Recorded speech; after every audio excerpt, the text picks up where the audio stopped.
I have to ask though. Yes. Hold on, Kamen, before you ask. Kayla, will you take your headphones out for 10 seconds?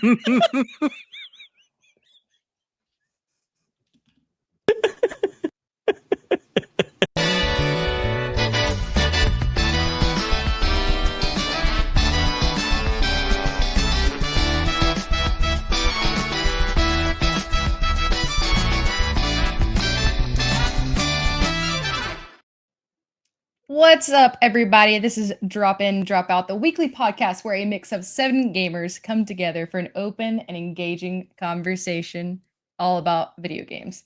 That was my Patrick impression. I hope you liked it. Tonight, we have been inspired by the recent release of Drag and Drive on Switch 2 that our lovely JT, who is present today, got to try out. We're going to talk about games with non-traditional controls. Some weird, unique games, things that used to be a little bit different. You know, our Wii Fit, our Xbox Connect. Apparently, Kamen's going to talk about a chainsaw controller. I heard. Shit's about to get weird in here. We're going to talk about the best, the worst, what we want to see in the future, and it's going to get progressively more unhinged as we go through the episode. But let me go ahead and introduce my lovely co-host today, Dumpster Boy. How you doing? Introduce yourself. What's going on in your Kill, life? I'm doing fantastic. I am so fucking geeked up on the fact that I get to talk about a lot of redacted things on this episode. You fuckers aren't even prepared for half the weird shit that's in store for you. I'm jonesing. Thank you. I also don't know the full extent of Kamen's list, and I was like, you know what? I feel like tonight is the perfect night for this. I'm hosting. I'm here with Dumpster Boy. I'm also here with JT. JT, how you doing? Oh, I'm doing so well. Welcome to the official Drag and Drive podcast, yes. The only podcast that is only about... I'm just kidding. Cooler heads prevailed on that subject if you've been paying attention to Drop In, Drop Out lore. But props to Kayla for somehow setting up the podcast about weird stuff with the 2 weirdest members of Drop In, Drop Out on her side for her cast. So Godspeed to you, Queen. Go off. You're so right. It's so funny because Jake I still to this day don't know if he's been joking or not, but he has been saying, you know, like, oh, Patrick's gone, we're gonna have a whole Drag and Drive podcast. And I was like, actually, I think we can work with this. We can do something here. So we probably will give you a little official Dido Drag and Drive review later. But if you didn't catch the Twitch, I think the VOD is still up if you would like to view it. But we'll go ahead and get a little bit of a housekeeping out of the way before we dive in. But don't worry. Basically, my summary here is just to tell you that at JK Games on Monday nights, we have announced our next video game book club, which is Tiny Bookshop. You can catch us over there at 9 p.m. Eastern on Monday nights. We're talking about Tiny Bookshop for a couple weeks. It is actually insanely fun. And don't think that I'm biased by all the books behind me. It has nothing to do with my love for the game. Right. It's totally don't mind me in my new favorite indie game, a Tiny Dildo Shop. Don't look behind me at all of my dildos on display. Welcome to my new podcast. Sexy Kirby can hurt you. A gift from Jerica, by the way. Video listeners, I have a 3D printed Kirby with human legs and a human ass. Oh my god. That is a sculpted ass, I must say. Would you believe me if I told you that's not the only one that exists in the world? I am happy. I've heard that if they all get together, something powerful happens. We'll have to find out someday. A wormhole opens up and then out comes Jerica in the hole. But you can also catch on Tuesday nights, we recently on Spotlight Games, where you can get the latest and the greatest in video game news. A friend of the show, Phil from 70 Cent Per Complete, was on last week or this week. Weeks are hard. And then reminder, we have a VOD channel. If you don't already follow Drop In, Drop Out VOD, you should definitely do that. We've been streaming a good bit more, uploading a bit more, and we have our hot dog jamboree coming up. We'd be remiss if we didn't mention that on the Freako podcast episode, that you can contribute your points. You're down below. If you're watching live on Twitch, of course, if you're not watching live, you can still, if you follow us on Twitch, you can still go and contribute. Click that little button on the bottom left, put them in there. That's really it. Anything else you guys need to plug before we get started? No, probably some fun. A little bit, a little tease.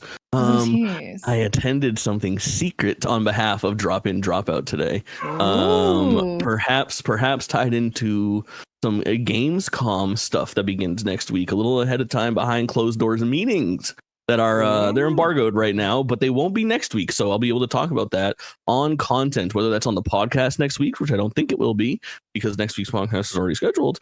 But I think I'll have like a little bit of like a short coming up maybe early next week. So keep an eye out on the YouTube page. Very cool. Very, very cool. All right. Well, we're going to start out, kind of give you a teaser at the beginning of the episode, but we're going to break this out into a couple of different categories. We're going to start first. We're talking about consoles. When I think about like the Switch 2, the PS5, the Xbox Series, whatever one they're on, I don't have it, so I don't know the name of it. Forgive me. There's not a ton of like innovating that's going on with the actual consoles and the controllers anymore. So I was thinking back, like, what are some consoles that we've had throughout the decades, throughout the years? Kamen's already mentioned one that I'm very excited to hear more about that I had no clue existed. But let's start out by talking about consoles or like accessories that are not traditional. The first thing that comes to mind when I think about that is the Wii U. Think about the Wii U and how weird it was at the time, or the Nintendo DS. Let's even take it back there, where you had the like multi screens. You could simultaneously be looking at one thing on the top screen while you're moving something on the bottom screen. And really, again, like this is all inspired by Drag and Drive, where if you're unfamiliar, the Switch 2 does have the capability. This is the first game I think that has had like built-in mechanics made for the Switch 2 mouse controls. Am I wrong? I think that's correct. Yeah. Yeah. Which Jake, you've had some experience with that. Not to make this the Drag and Drive review, but how do you feel like that has worked out for you playing Drag and Drive with the mouse controls when we're talking about consoles? Poorly. It's tough. It's just a tough ask. Like I find it very hard. You need to really nail your non-traditional control scheme. I mean, we'll get into my history with them because I have a wide history with it. But it is tough to require your game to have such an involved control scheme, and that was a really tough ask. And I found that just streaming that game for like 35 minutes, I was like, I am so ready to stop moving my hands. It really felt like the old heyday of like, okay, I've boxed my sister in fucking Wii Sports boxing, 6 times now. I think I need to sit down or I'm gonna throw up my lunch. Like one of those situations. Drag and Drive, we don't have to go too deep on it, but controls wise, a little tough, a bit of a tough app. Yeah. That's fair. High School Weekly did make a good point. Welcome Tour had it. In case anyone missed Welcome Tour, well, it had the mouse controls. That's right. That's right. You were saying something. Jake, I'm curious, as someone with historically large forearm muscles, correct, what was the wear and tear had to have been severe for you to be able to not withstand that? Right, exactly. One hand a little more sore than the other the next day. And I must say, trying to do everything in unison, but then switching it up, I found that my right hand, I had like an injury. I played with P-Swag. The VOD is going to be, available to you. You can go and enjoy this. It's a good time. My right thumb, every time that I like moved it in, I could feel a pain shoot up my forearm for like 3 days after. I might have the first documented Drag and Drive injury. I'm not sure. Nintendo, you're reaching out. We can settle this out of court. I think they call that, Jake, a frisky stranger. Right. You have to use the other hand like that. You might be right. And a Sirius Shard makes a good point when we're talking about consoles, and I would love to hear both of your like histories with like weirdo consoles or accessories. But Sirius said current consoles are mature and boring. I agree. Bring back being a kid. Bring back being weird. Like out of the box. Let's do something a little bit different. So Jake, you mentioned you have a history with consoles that kind of do that. They kind of go out of the norm. What would you say is like your first console experience that was like, now looking back, it's so funny because also I feel like at the time it probably didn't seem weird, but now like looking back at it, it's like, oh, that wasn't like, or maybe it did seem weird to you. Tell us about it. My first like weird dedicated console is definitely 1995's Virtual Boy, I would say. And it's not the weirdest thing in the world. It was just very weird for its time. Yeah, it looks like a spaceship. Yeah, it's honestly, not having my Virtual Boy anymore is a really tough time. I did a video a couple years ago where I played every single Virtual Boy game and ranked them because in the US only like 15 games came out for the Virtual Boy. This is a failure of a system, but this is the first time I remember taking a chance on like a console, and I think starting with Nintendo is the right call because this thing was very strange. Do you guys know that like the whole thing is just like it's like playing a black and white console, only there's no white, it's all red inside there. Yeah, it's creepy as fuck. I've never actually used it. I did. High Score Weekly in the chat does have one, and I've seen it, but I haven't actually played it. It's a little bit. Oh, is it a visor problem? Because it's very common. Visor and legs are the first things to go. The little attachments on these things. Not Jake know how to deconstruct them, fix them. But Virtual Boy, despite having like very traditional games on it, you just played the system in a very odd way. If you're unsure what the Virtual Boy is, it's worth a Google. It's basically almost like a tripod like stand that holds what you would think of as like a VR headset at this point. That's all red, but you have a traditional video game controller that you hold kind of behind the console, and you lean your neck down into the Virtual Boy and look into, two screens that essentially give you a like pseudo VR experience, if you will. Very, very strange. But yeah, I figured to start with that on like the Nintendo consoles, because Nintendo is kind of like the big culprit when it comes to hardware. I think that's all I have for like Virtual Boy stuff. Some of the games are surprisingly good, Wario Land and Mario Tennis, but the console itself very bad. I really think it was ahead of its time as far as like console wise, like looking at it. Kamen, what was your first like console experience like that maybe is like out of the norm? So I mean, I hate to say it, but like Wii is just a weird fucking console that used Wiimotes in a very unique way. So I didn't have a Virtual Boy, thankfully enough. Nor did I. Well, I take that back. I did technically have a Power Glove. However, this was much later, and I did not have any games for it. So it was more just a fashion accessory. So I can't really count it. So I would say, like, I feel like for just weird consoles, like I think the Wii does a really good job of like being the first mainstream weird console that was like outside of things like the Tiger Electronics bullshit consoles that you could just plug in the audio visual, the AV cables in. Yeah. And then it was like, here's 15 games all about Batman. And it's like, Batman's never on screen at any point. But he's on the console. But I think, talking about like the Wii, it's one of those, it was baked in Wii Sports. And I think a lot of people got the Wii for Wii Sports. And it's so good. So many batshit fucking accessories with it. But one thing that I remember distinctly was that my parents were like, or my grandparents bought a Wii like shortly after we got one. Because they're like, oh, the kids come here and they want to play. This is perfect. It's an activity thing. And they parents and grandparents were really in on this era. Right. Yeah. I think grandparents found out that they could like, oh, we can play bowling. We fucking love bowling. Old people love bowling. And so they bought these plastic accessories that you would just like click your Wiimote into that were like, here's a tennis racket. Here's a golf club. And the thing is like, for the most part, all of those were like, this makes sense. This makes sense. And then you have the golf club that's like this long. So I'm like, how is this fucking useful? Like, I don't feel like I'm playing golf with this. I can't like hit it. It doesn't work. But I'll tell you what, if you guys didn't know this, there was also a Wii bowling ball. Whoa. I don't think I knew that. Jake, did you have this? No. So crazy. There were so many of those little plastic things. It's so strange.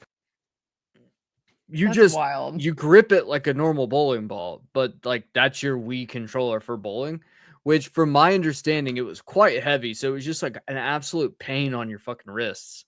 Like maybe even worse than Drag and Drive, or maybe even worse than just a normal Tuesday night for Jake twitching. Okay. Like, what's going on anymore? They were really just asking for us to throw these things through the TV, honestly. Correct. Like, for sure. They really were. Did anybody have a fault with their Wii controller and the TV? No, Any of you? No, No. thankfully, no. And I was they so opposed to the wrist strap too. Are you guys wrist strap users and enjoyers? 1000%, yes. You No. are? Anti-wrist strap. Terrified. Even on my Man. Joy-Cons, I'm terrified of those fuckers flying off. I'm anti wrist strap. I'm anti bumper. You know, like the first party bumpers that they started shipping with a little bit into the life cycle. Hated the bumpers. Like I'm like that a lot with like controllers. Like I can't stand people that have like they have their first party controller and they have like the you know, like little pads on their control sticks. You know what I'm talking about? Like yeah, it gives you like extra grip. I'm like, oh, the controller has grip. It's fine. Like everyone's using it the right way. I don't want extra shit too. Yeah, correct. Yeah, Jesus. come on, who needs them? The rubber things on top of your joint. Yeah, I agreed, man. Get rid of them. Get rid of those fucking things. Yeah, the Wii is a culprit. I'm so glad that we're on Wii so early. Yeah, we're already here. Like a half hour. Yeah. This is so good. Yeah, we gotta talk about Wii because like, did either of you have the wheel, like the where your controller went in the middle of the wheel and you used it to drive? You still do? Okay. Well, not for the Wii specific. Well, no, I take that back. I do have. So we do still have our Wii. My wife was a teacher, and in her classroom she kept a Wii, and we still have somewhere in one of these closets. We have not just the Wii remote. We have the special Mario Kart wheel. Oh, so if you bought the special edition of Mario Kart, it came with the steering wheel to put your Wiimote in. And that was top of the line quality wheel work too. Very ergonomical. I only had like the plain like Wii one, like the white one, I guess. Like I think you could get one that was like branded and one that wasn't. High Score Weekly said I exclusively played Mario Kart Wii with the plastic wheel and motion controls. Oh yeah. Oh yeah, I had this one. That's exactly what I had. This is the right one to have. Like on the side of history that you'll be on if you had Wii wheels, there's a lot of different Wii wheels. That's the thing about Wii accessories is like everybody realized that for like 4 cents in materials, you could just print out some kind of plastic thing to insert your Wii remote into and sell it for $10 to $15 with like a 6,000% markup. So there was like this epidemic of absolute trash accessories, but through all of like the shenanigans, Nintendo's first party actual Wii accessories were really nice, whereas this one had like a kind of like a pass through for the trigger when you loaded it in there was really good for playing like Mario Kart, where you use that to jump and it didn't feel like obtuse to press. But for every one of these wheels there was 6 like really flimsy like black plastic, gray plastic ones that were a dime a dozen, which was really rad. But yeah, I think this Wii wheel was really nice and super much like Wii Sports. This made Mario Kart pretty damn easy to understand for anyone who hadn't played Mario Kart before. It's like, oh, yeah, you want to go left? You know what to do. So, question: what is the term for shovelware? But it's actual physical copies of crappy gaming paraphernalia. Like, what is the shovelware? Because that is just Nintendo. Like every Nintendo console from the Wii onwards was just filled with that dog shit. And speaking of, I do want to pull from my list, actually. Yes, Kayla, please. if you don't mind. Yes, of course. From my list, a Wii paraphernalia item. We haven't talked about the Wii Fit board yet. Oh my god! But I want to bypass that, even though that is a topic of conversation of just like, I've heard stories of people like standing on it and breaking it because they were too fat and it was a scale. Like, that's impressive. But I do want to talk about Tony Hawk's Ride, which required you to have the gaming paraphernalia of a fake skateboard that had almost zero sensitivity inputs. It was the most useless piece of shit that like you could possibly have, and my cousin had one. It was impossible to play that game.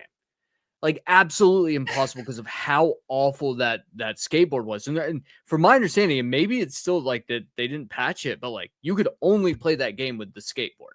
Like there was no interesting. You had to have the peripheral. Right. Interesting. Huh. Yeah, I didn't play that one. There's Tony Hawk Ride and Tony Hawk Shred are the 2 big ones. There was like Shred was the sequel, and they both came with the peripheral, but those are genuinely not good video games. They were multi-platform, which I think is at least somewhat novel and interesting. So, okay, So the thing though that I think throws me about all of these talking about Shred and Ride is that at the same time you also had Tony Hawk's Downhill Jam, Okay, that Mm. sucks. which was just a game that was like, if you were going to use this particular thing, this would be what you would use it for, since the whole game is just going fucking downhill. So Mhm. like, why? Why in the Mm. fucking like That's Activision, it was just like they were trying to drive off a bridge, I think, at that point. the thing about the Tony Hawk games at that point is that everything that they did seemed brand damaging, and it was, to the point we have not had like a traditional Tony Hawk up until these remasters that have come out. We're writing the ship, but we still haven't had actual new content. But I don't want to get too far off of the Wii train, much less the Nintendo first party train, because there's still a lot to talk about for these very, very first things. Yeah, absolutely. Which I know Cayman briefly touched on the Wii Fit balance board, but I Oh would be yeah. remiss if we didn't bring it up again, because I was picture this, in the ripe age of like maybe 9, 10, around that time frame.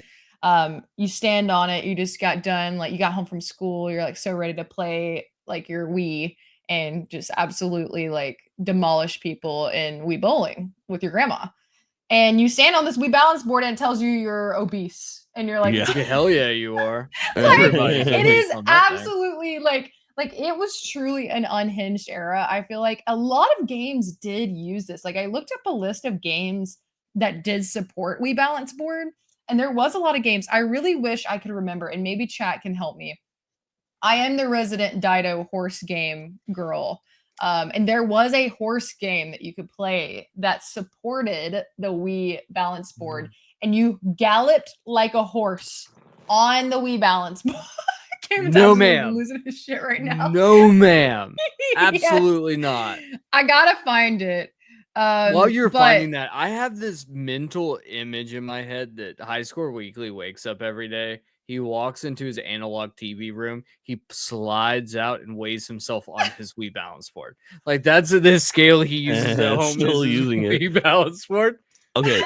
The Wii balance board is an absolute like enigma in this conversation, and for like the entire this has been the one that I'm really excited to talk about throughout the entire like idea of doing this podcast, because this is probably, outside of maybe like cumulatively Guitar Hero controllers, which will be its own 30-minute segment to half hour now from now. yeah. I think it might be the most successful non-traditional controller that's ever existed, outside of like a Wii remote comes with a Wii, because it's something staggering, like 20 million copies of Wii Fit and then 20 million additional copies of Wii Fit Plus, both bundled with the balance board, were sold. Right. And to put that in perspective, 13 million Wii U's exist in the world. Yeah. So like triple the amount of fucking Wii U's that exist, there are balance boards just for the console. Which is crazy. Yeah. It's insane.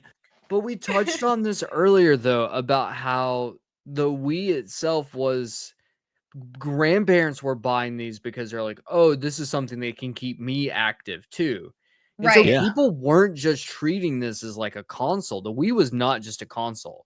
Right. It was like a lifestyle thing where people like this was a thing people were exercising using it, and that's why it was so fucking popular and like one of the greatest consoles of all time in terms of sales. Yeah. Like, there's a Very reason. interesting. Here's the thing. This is not a people were.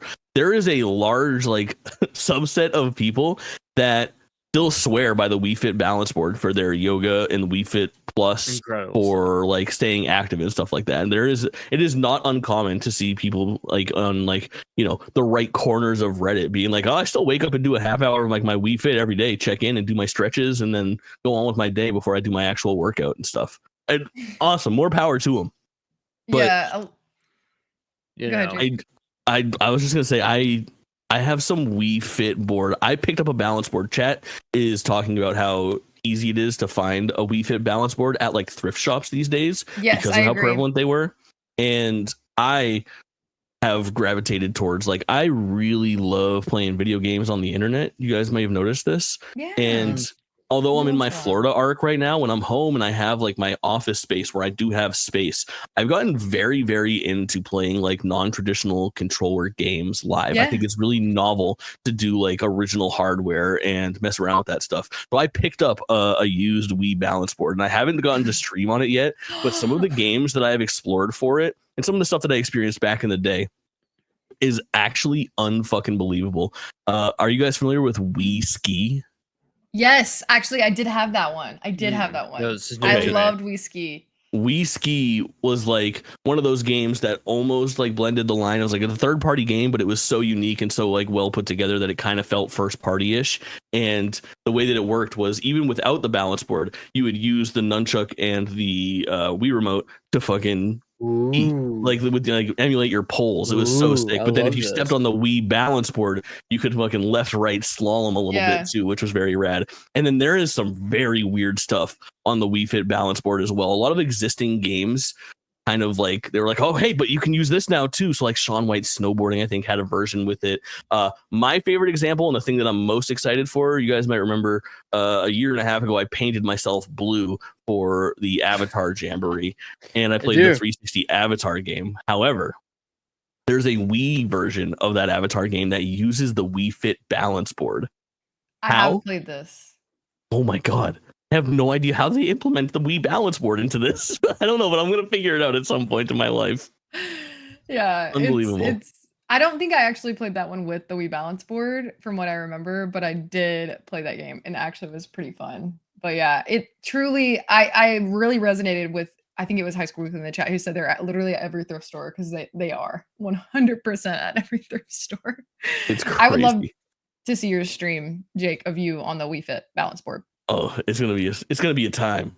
To wrap up our like Wii section, Jake, I know you're also a big fan of the Wii U.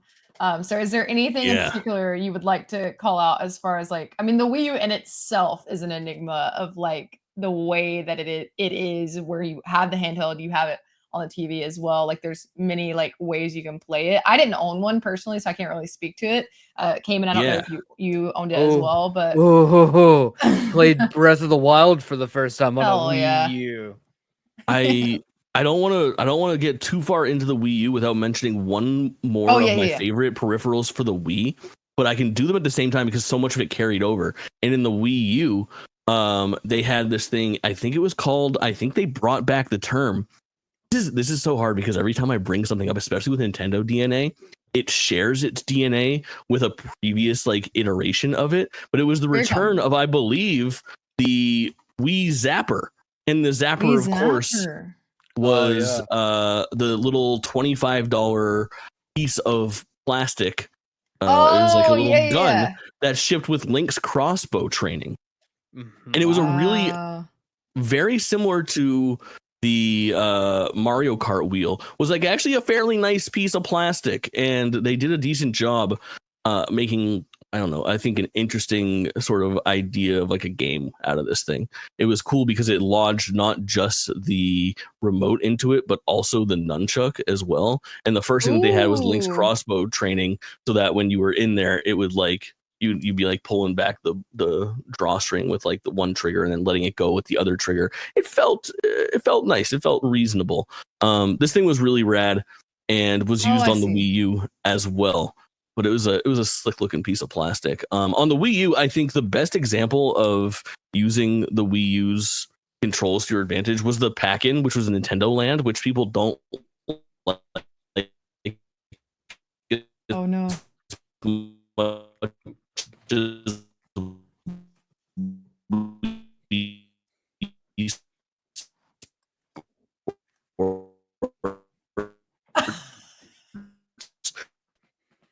We'll catch up eventually. We will, yeah. Whatever he's talking about, what he was going to say is fantastic. It had some like asymmetrical multiplayer stuff. Did either of you guys? Oh, my bad. Oh, it's been you the whole time, brother. Okay, you're back.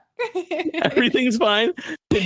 All right. Did you guys hear me ask? Did anybody own a Wii U? Did either of you guys own one? No. You were something you had said with over the last 20, 30, 45 seconds. No one heard. Did I have a Wii U? Yes, I did. Yeah. But you were wrong. Okay. About the peripherals. Oh. One of the best examples of using the Wii Zapper was actually using it for House of the Dead Overkill on the Wii U. Now, that will, and we're probably not going to talk about it because there's really not much to say there, but got reported over to the PlayStation 3 as House of the House of the Dead Overkill Director's Cut, I think was the name of it. And you got like multiple extra levels, and they added in like more profanity, even though the game is one of the. And I think it set the record for saying "fuck" the most time in a video game. And this launched on this like was originally a Wii game, like that was it. Interesting. And it was perfect because it was a light gun, like House of the Dead game, so perfect for the Zapper. Now the Wii U is an underrated console that Nintendo didn't fucking support, and I stand by that. I always hear this, but I don't know because like I didn't have one, but I do know that I had a Wii. I was very dedicated to the Wii. The Wii U came out. I know that it didn't necessarily, get the most flair for what it was, but I think it was very ahead of its time, like chat has mentioned. There is something about the Wii U that is such a special idea. And the fact that they didn't utilize like certain aspects of it, whether or not it was something they just couldn't do. But like, for instance, Breath of the Wild, your Sheikah slate is the Wii U gamepad. That's so cool. It's like, imagine having that in your hands at all times while you're playing the game and not having to switch back and forth. And it was like one of the only games that actually took advantage of that. I think the only other game that I think did well with utilizing the Wii U's odd technology was a game that no one fucking played. And that was Wii U Zombies or Zombies Wii U. Oh, Zombie U. Zombie U. Thank you. Yep. I don't think anyone played that game at all. But that game worked because your whole inventory was like Resident Evil, but first person. And your whole inventory was in your hand. So you could like access your inventory in real time. And it was like just a more fun way of playing a survival horror game. No one fucking played that game. And Miyamoto pissed on his creation. It's so interesting because like some of the things that you're describing, again, I didn't have this console, but it sounds similar to me that like what I would say the later iterations of the Nintendo DS would do, where it's like you would be able to like access certain things and do certain things on one screen and be viewing on another. Whereas the Wii U was kind of just like the next step to that. It's so funny the difference in, I'm sure sales represent this as well, but also like popularity. Like I feel like so many more people had the Nintendo DS. We're just trying to do a similar thing in a way, it sounds like. But the Wii U had a heart attack and shit itself just so the Switch could exist. Like just like and then you're just shitting yourself. The Wii U is like the definition of like half step. And it's like when they say no half measures, look at the Wii U. Like if you would have just gone whole hog into this thing and called it something different and then taken what you learned from the Wii and made the Wii controllers compatible with the Nintendo, I don't know, call it the fucking Nintendo Deluxe or what, something that is completely different from Wii to differentiate it. This thing was so fucking confusing. The tail end of my experience working with GameStop was trying to explain what the fucking Wii U was to people that were buying that holiday season. Like it was a nightmare. I think I might have quit because of that. I don't know. Really so fucked funny. Up, but it is just like halfway there, but too little, too late. And the naming convention is only the first example of that. I think the quality of the Wii U gamepad is like for a premium price system. When you hold that thing in your hands, you're like, wow, this is dog shit. Like, look at this fucking toy, dude. It's like the biggest bezel you ever seen. It is light and it's like heavy in the wrong places and overall doesn't feel heavy enough. It is just a very strange console that I truly adore and defend. And Nintendo, if you're listening to this, cover your ears. It is a great console to own with a little bit of technical know-how in 2025, because as Sirius Shard said in our chat, and maybe I don't know how much more we have to talk about, we can go to Nintendo DS next, but it is the best place to play a lot of Nintendo DS games, especially if you're looking at like streaming or looking for a non-portable experience. And the reason is the Nintendo eShop on this Wii U was very sick for a long time. And even still, in a lot of ways, it's the only way to play some of like the older digital only games from Nintendo's catalog. So there are things like before the Nintendo 64 expansion pass was available for the Switch, you could just go and buy Mario 64 for $10 and download it and play it. Ocarina of Time, same deal. But they offered that on more modern things too. So you could go and you could buy Mario 64 DS and then you could play it in like multiple different ways. So you could have it so that the bottom screen, the touch screen of your DS was emulated on the Wii U and the top screen was on your TV. Then you could also have it so that you turned the Wii U pad vertically and both screens were on the Wii U pad. Like you hold it like portrait mode, which was extremely novel and still very, very good. And that's how I stream to this day DS games whenever possible, especially the first party ones that were available there, because it gets you the touchscreen experience. So I can hold the pad, use a stylus, but you get both screens on one thing as far as capture goes, which is really cool. But wild. Even still, the Wii U's eShop is better than the Nintendo Switch eShop or backwards compatibility thing. You could buy your games, which I get it. Awesome. You can buy your games and have them forever for a console that no one has fucking hooked up. Like, great that you own the license though. Cool. But like you could get Wii games downloaded directly to your console. You can't do that. Like Mario Galaxy 2 is a great example. The easiest way to play Galaxy 2 before they shut down the Wii U store was just to go buy it for $20 fucking on the Wii U, even though it was an original Wii game, which was great. And then obviously the controllers worked perfectly. It all synced up. It's a really nice console. So I would say one last pitch to anyone who didn't immediately go to eBay and purchase a Wii U. Is that if you want to play Wind Waker in its best form, the only way to do it is to have a Wii U. Wind Waker HD is and it's great on the Wii U. Like it looks great, it plays great. The Wii U setup works really well for it. And if you're looking, luck out and get the Legend of Zelda Wind Waker Wii U edition, that thing's slick. That thing's slick. Jerica's quaking right now.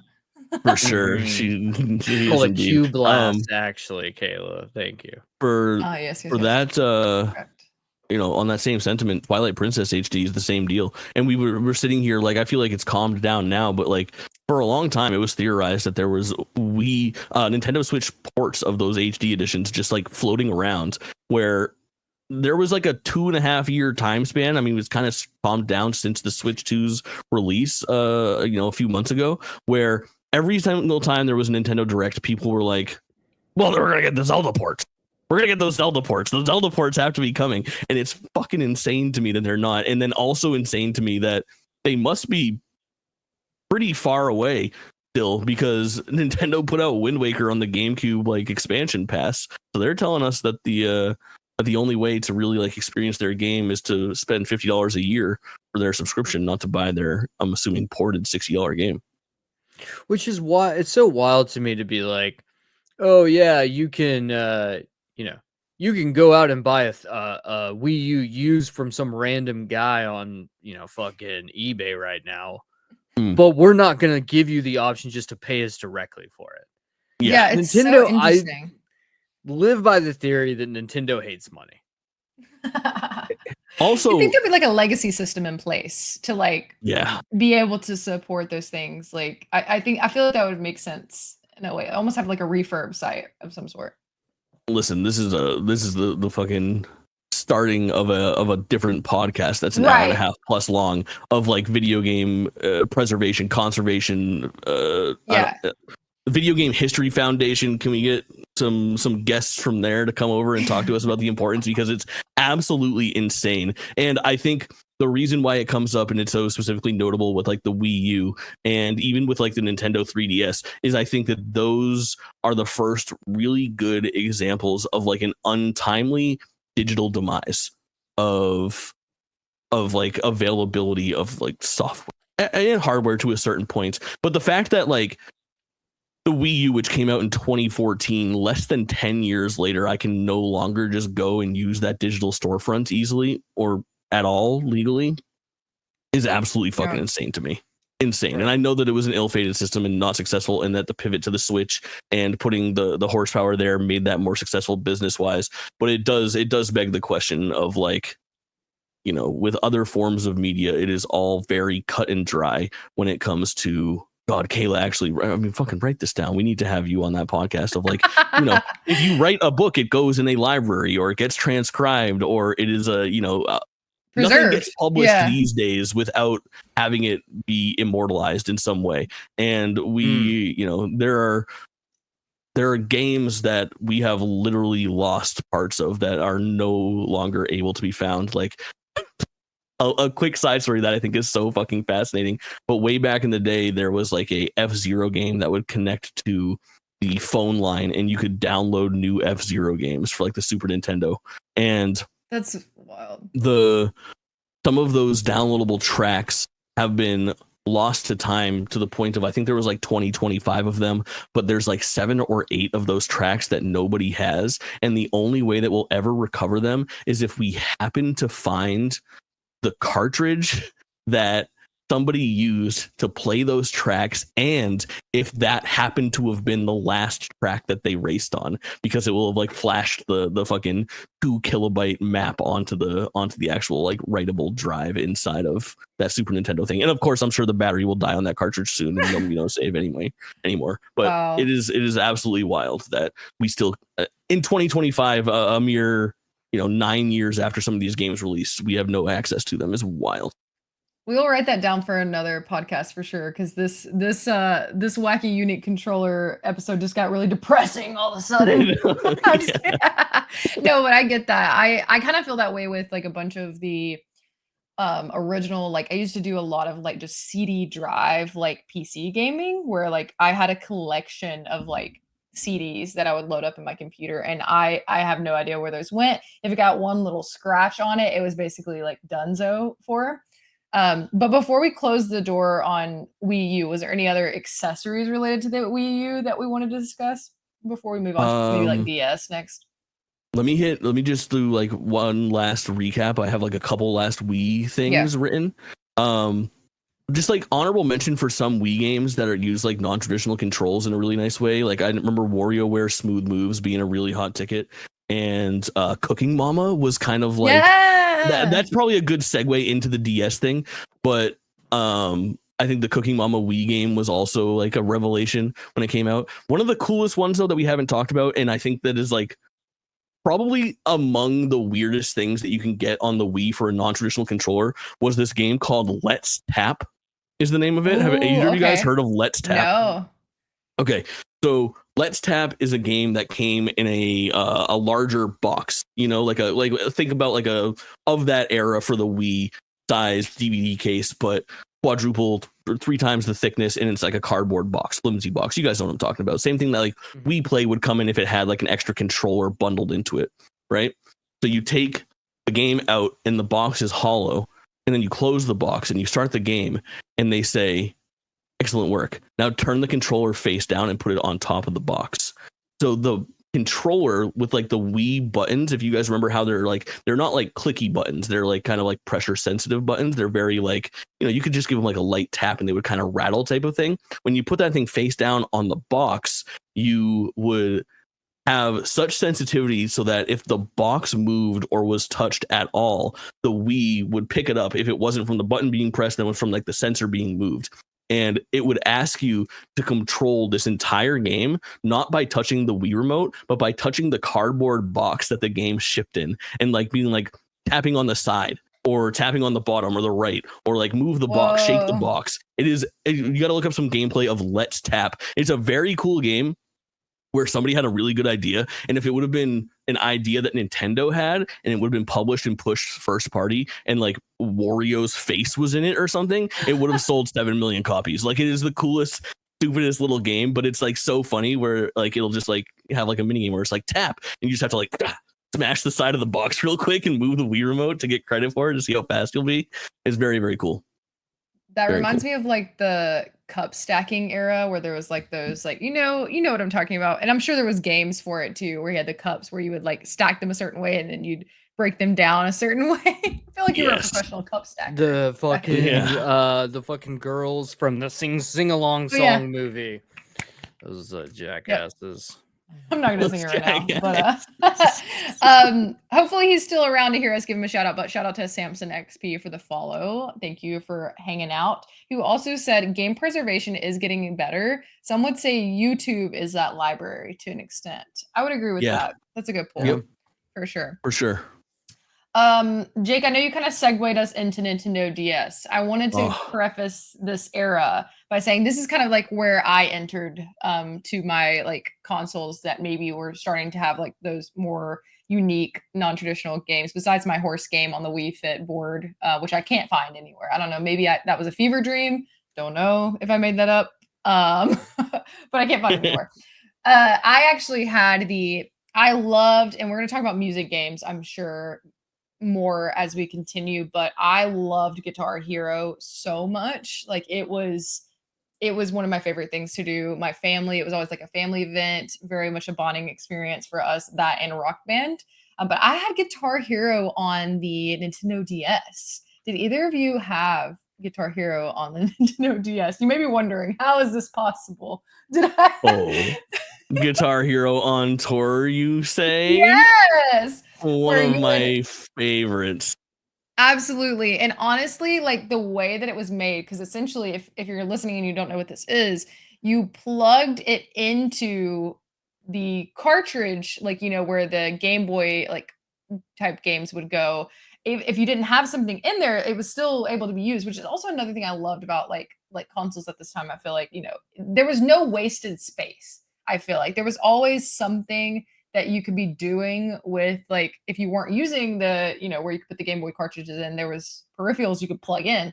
So the Guitar Hero little pad where you could click the notes plugged into that back, and so it had even the little strap where you could put your hand in there, and it had like a little stylus for the pick. It was absolutely like so much fun. Loved this game. I still have it somewhere. I think there's a couple iterations of it. Maybe it's just on tour decades, or did they do multiple? There's on tour and then on tour decades. Yeah, two bundles, yeah. 2 games. You could get decades separately if you already had the little control strap thing. Okay, yeah. I played the shit out of this game, and I love that it had different songs. So like I had it on I forget what other console, probably Wii, but I also had it on my DS. So like I would just be like, and I feel like it was so much easier to use because your hand is all just like right there. But yeah, and you played it sideways. Very, very cool. That is my Nintendo entry. Anyone else have any DS entries? Yeah, I mean, talking about the DS in general, but I think like non-traditional controls for the DS, the original fat DS that was kind of ill-fated. I feel like it's the one that we don't like talk about all that much. I really loved that console. It. It shipped in blue or silver. Was so fucking nice.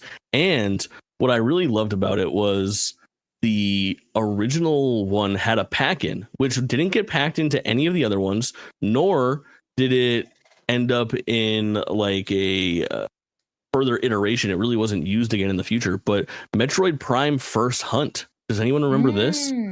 It was the cartridge that came inside the box for the original Nintendo DS on launch day. And the hook for the Metroid Prime First Hunt was that it was like a demo for an upcoming Nintendo DS Metroid game. But the way that you controlled it was with one hand on the left of your console using like your control stick, and then your right hand still holding the console, but you have a thumb strap that they called it. I think it was like a thumb stylus, but it was a strap that kind of closed around your, like the pad of your thumb, like a ring. And you would kind of pull it like a noose, and you would use your thumb to slide across the bottom screen almost as like your right thumbstick for looking around. It was very novel, extremely fucking strange, and very much ill-fated. But a cool time nonetheless on the DS for sure. Yeah, I had the fat one too, the silver one, and so did Sierra Shard, who's very excited. So much Animal Crossing. So much Animal Crossing was committed on that thing in my life. Oh, Yep. probably more than even New Horizons.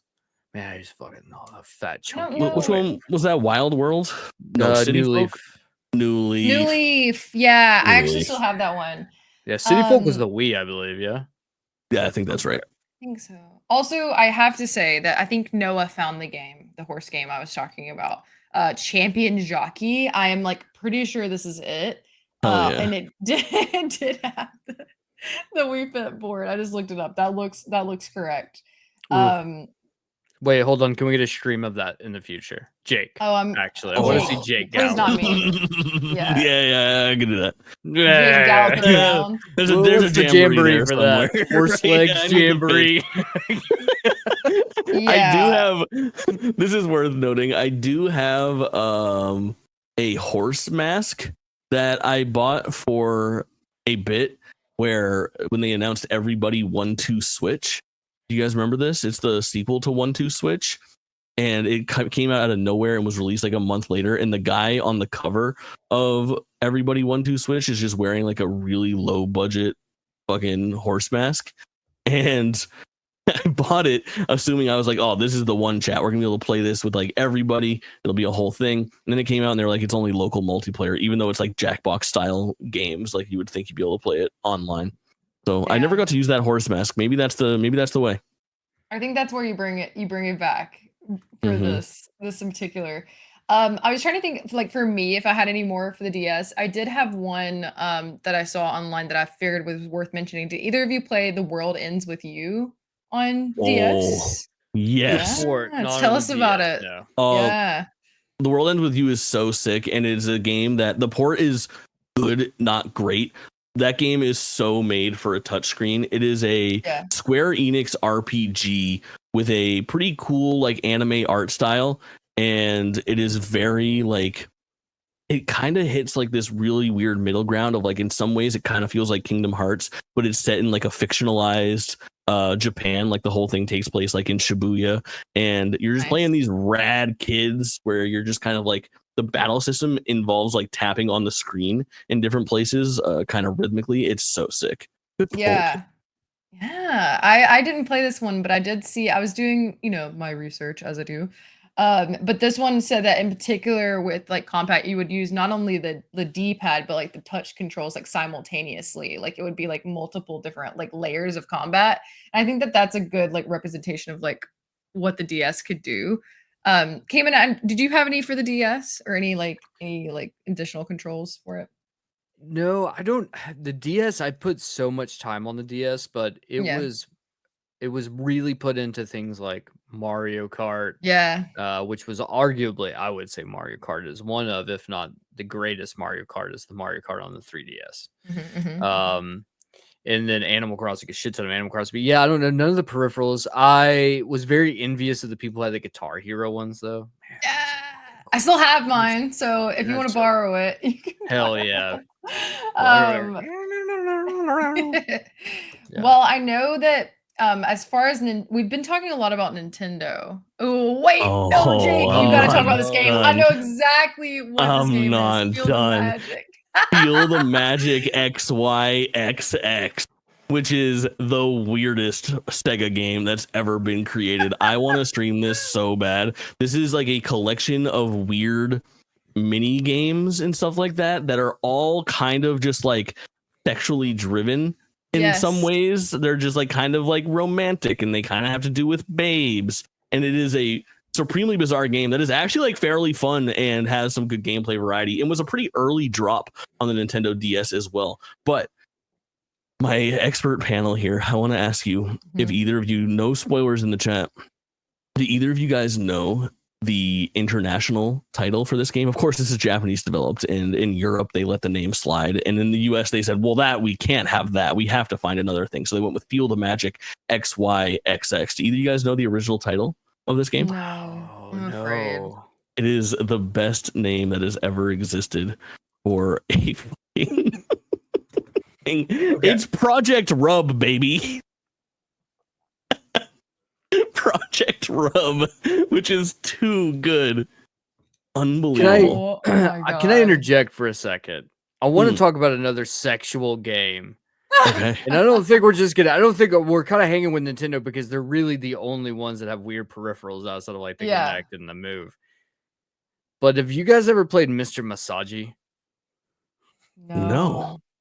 Okay, it's by the same developer who made My Name is Mayo, and it's a dating sim, and you win by like getting your date to give you a massage, and then you take your controller and it goes on high vibrating settings, and you're supposed to like put it behind your neck, but the game also very clearly is like you could also put it elsewhere. So you this is a real game, Mr. Masaji, and it fantastic platinum. Fantastic platinum. Highly recommend. I think it's what you can get it for like $1. Get it for like a solid $1. It's totally worth playing at least to see like that. But we should do like more sexual games. I'm waiting for someone to make the Switch ring, the ring somehow make that sexual. That's what I'm waiting. Oh, Ring Fit Adventure. Ring Fit Adventure. Yeah, I'm so surprised that hasn't been like used elsewhere. Like it's so popular. It sold millions of copies, and the people have this ring, and no one has used it for anything but Ring Fit. I almost grabbed it and brought it down, but I was like, you know what? The audience doesn't give a flying fuck. I have it too. You can tell from my boyish figure that I own it. Yeah, I actually didn't have it. No. And I think that you guys are onto something, like, because I do feel like we've talked through like so many different like console eras, like, and specifically with Nintendo primarily, but like, and how you could utilize like one of the peripherals for multiple things. Like, it wasn't necessarily like, oh, just one game that this would work on. Like, it would be multiple, like, would have adaptations for that. But the Wii Fit, or the not Wii Fit, different Ring Fit Adventure really only was like that one game. And I know that I believe, correct me if I'm wrong, it had multiple different like mini games within it, or was it just like one like game? No, that game's fucking sweet. Like, that game is easily the best workout game. Like, maybe I don't know if it gives you the best workout. I might not be the authority on this, but there is something like that game is really, really fully featured, where it's like a progressive RPG with active mini games, but the actual functionality of the way that ring works, because it's like a resistance ring, where if you like squeeze it, like, it's a fucking bitch to pull that thing together and like hold it there for a decent amount of time. And it's not only that, but you also like track where it is in the air, so you have a lot of different things that you do with the actual thing. And it's like a collection of mini games, but a lot of them are like actual levels where you kind of like do a lot of running in place, and then you're asked to do other things during that run, and they'll kind of like speed you up and cool you down automatically and get you like a full workout via a bunch of things. It's honestly, like, it has got to be the best way to like actually be active and play a video game to date. Except maybe like Beat Saber, I would say. That's another really good one. Yeah, this is true. Here's the thing, is what no one talks about when they talk about the Ring Fit Adventure is that it also came with the leg strap for your Joy-Con. And that would measure you running. However, that actually has been used in several games. It was used in Switch Sports Soccer. And I want to say you can use it in Strikers too, right? Oh, fuck, maybe. Believe you I wouldn't can. know. Halo and I don't acknowledge that Strikers actually anymore. Oh yeah, that one doesn't exist anymore. I still haven't played the like port. Is it a port? Not a port. Just like virtual console version of regular Strikers. Oh, it's so good. Yeah, I don't acknowledge the weird remake. But that League. That peripheral comes. I mean, it came in baked into that and has been used. So it's like that ring though. They're like, no. I wonder if it's not just because like it was much easier to be like, oh yeah, this leg strap thing that you can put on is much easier for us to reproduce as a solo object. Like, we don't know if people are going to pay the money to come and get this resistant band that's for, that's baked into this. Maybe, but then I look at like the shit they were doing on the Wii that was like a balance board, that thing was not cheap either. So like, no, Nintendo hates money. Exactly. High Score Weekly makes a really good point in the chat. He goes, Beat Saber is good cardio, but Ring Fit is resistance and cardio. Where it is really impressive. I got that game when I left my job right as like COVID hit. I was like visiting a large retail stores and like walking around and shit like that. So I would walk like 6 to 8 miles a fucking day. And I would then, after that, walk about 600 to 800 feet a day. And I was like, I should do something that gets me off my fucking ass. And I was so surprised at what that thing offered me. Like the resistance, if you just asked me to sit there and like close the ring fit thing, like I can do it. I'm just that guy. But like when they're like, now hold it up to the top left and close the ring, and I'm like, oh, my fucking arms, dude. My arms feel like linguini the next day. What the fuck is happening to me? That game is super fucking impressive. I can just imagine just you're driving down the road in Maine and you look over and you just see Jake twitching, just fucking walking down the street just all casually with the ring fit, doing his little motions with it. Yeah. I'm getting both. I can do it all. Sirius had a good point. For some reason, they only ever sold the Ring-Con bundled with the game in the US, but sold it separately elsewhere in the world. So maybe they had a plan to support it with like other titles if they were selling it separately there. Very interesting. Mm-hmm. I know we moved to Switch a little bit, but honestly, like, is there anything else on the Switch? Like, I'm trying to think like original Switch, not necessarily Switch 2, that kind of pushed the envelope for like peripherals aside from Ring Fit Adventure. Yeah, I definitely don't think we can have this conversation without mentioning Nintendo Labo, which was just absolutely fucking bizarre shit. Yeah. So like Nintendo Labo, I mean, I never did anything with it, but it definitely was a thing that existed. Jake, did you do any Nintendo Labo shit? I did not, but I have seen a lot of Nintendo Labo played. And it's a surprisingly interesting concept, especially some of the racing stuff. They have like an open world racing game in Nintendo Labo, which is really rad. Kayla, for the uninitiated on Nintendo Labo, it is the idea of using your Nintendo Switch and its controllers in non-traditional ways by way of creating something out of cardboard that is reusable. It is like, I looked up some photos and I'm seeing here. It looks really interesting. It's crazy. I see a fishing rod. So do they provide the cardboard? Like, how does this work? Okay, it would come in like kits, and you would kind of like, yes, exactly. You'd kind of pop the cardboard out and then like slot it together. Like it's almost like one part like constructible origami in some ways, or like Lincoln Logs. Honestly, Lincoln Logs is the best. You guys know Lincoln Logs? Yes. No, Jake. Never I heard don't know of how those. universal Lincoln Logs are. What the fuck? I don't remember having conversations that Actually, as an Lincoln adult. Logs are the number one toy to be sold in the United States from 1932 to 1933.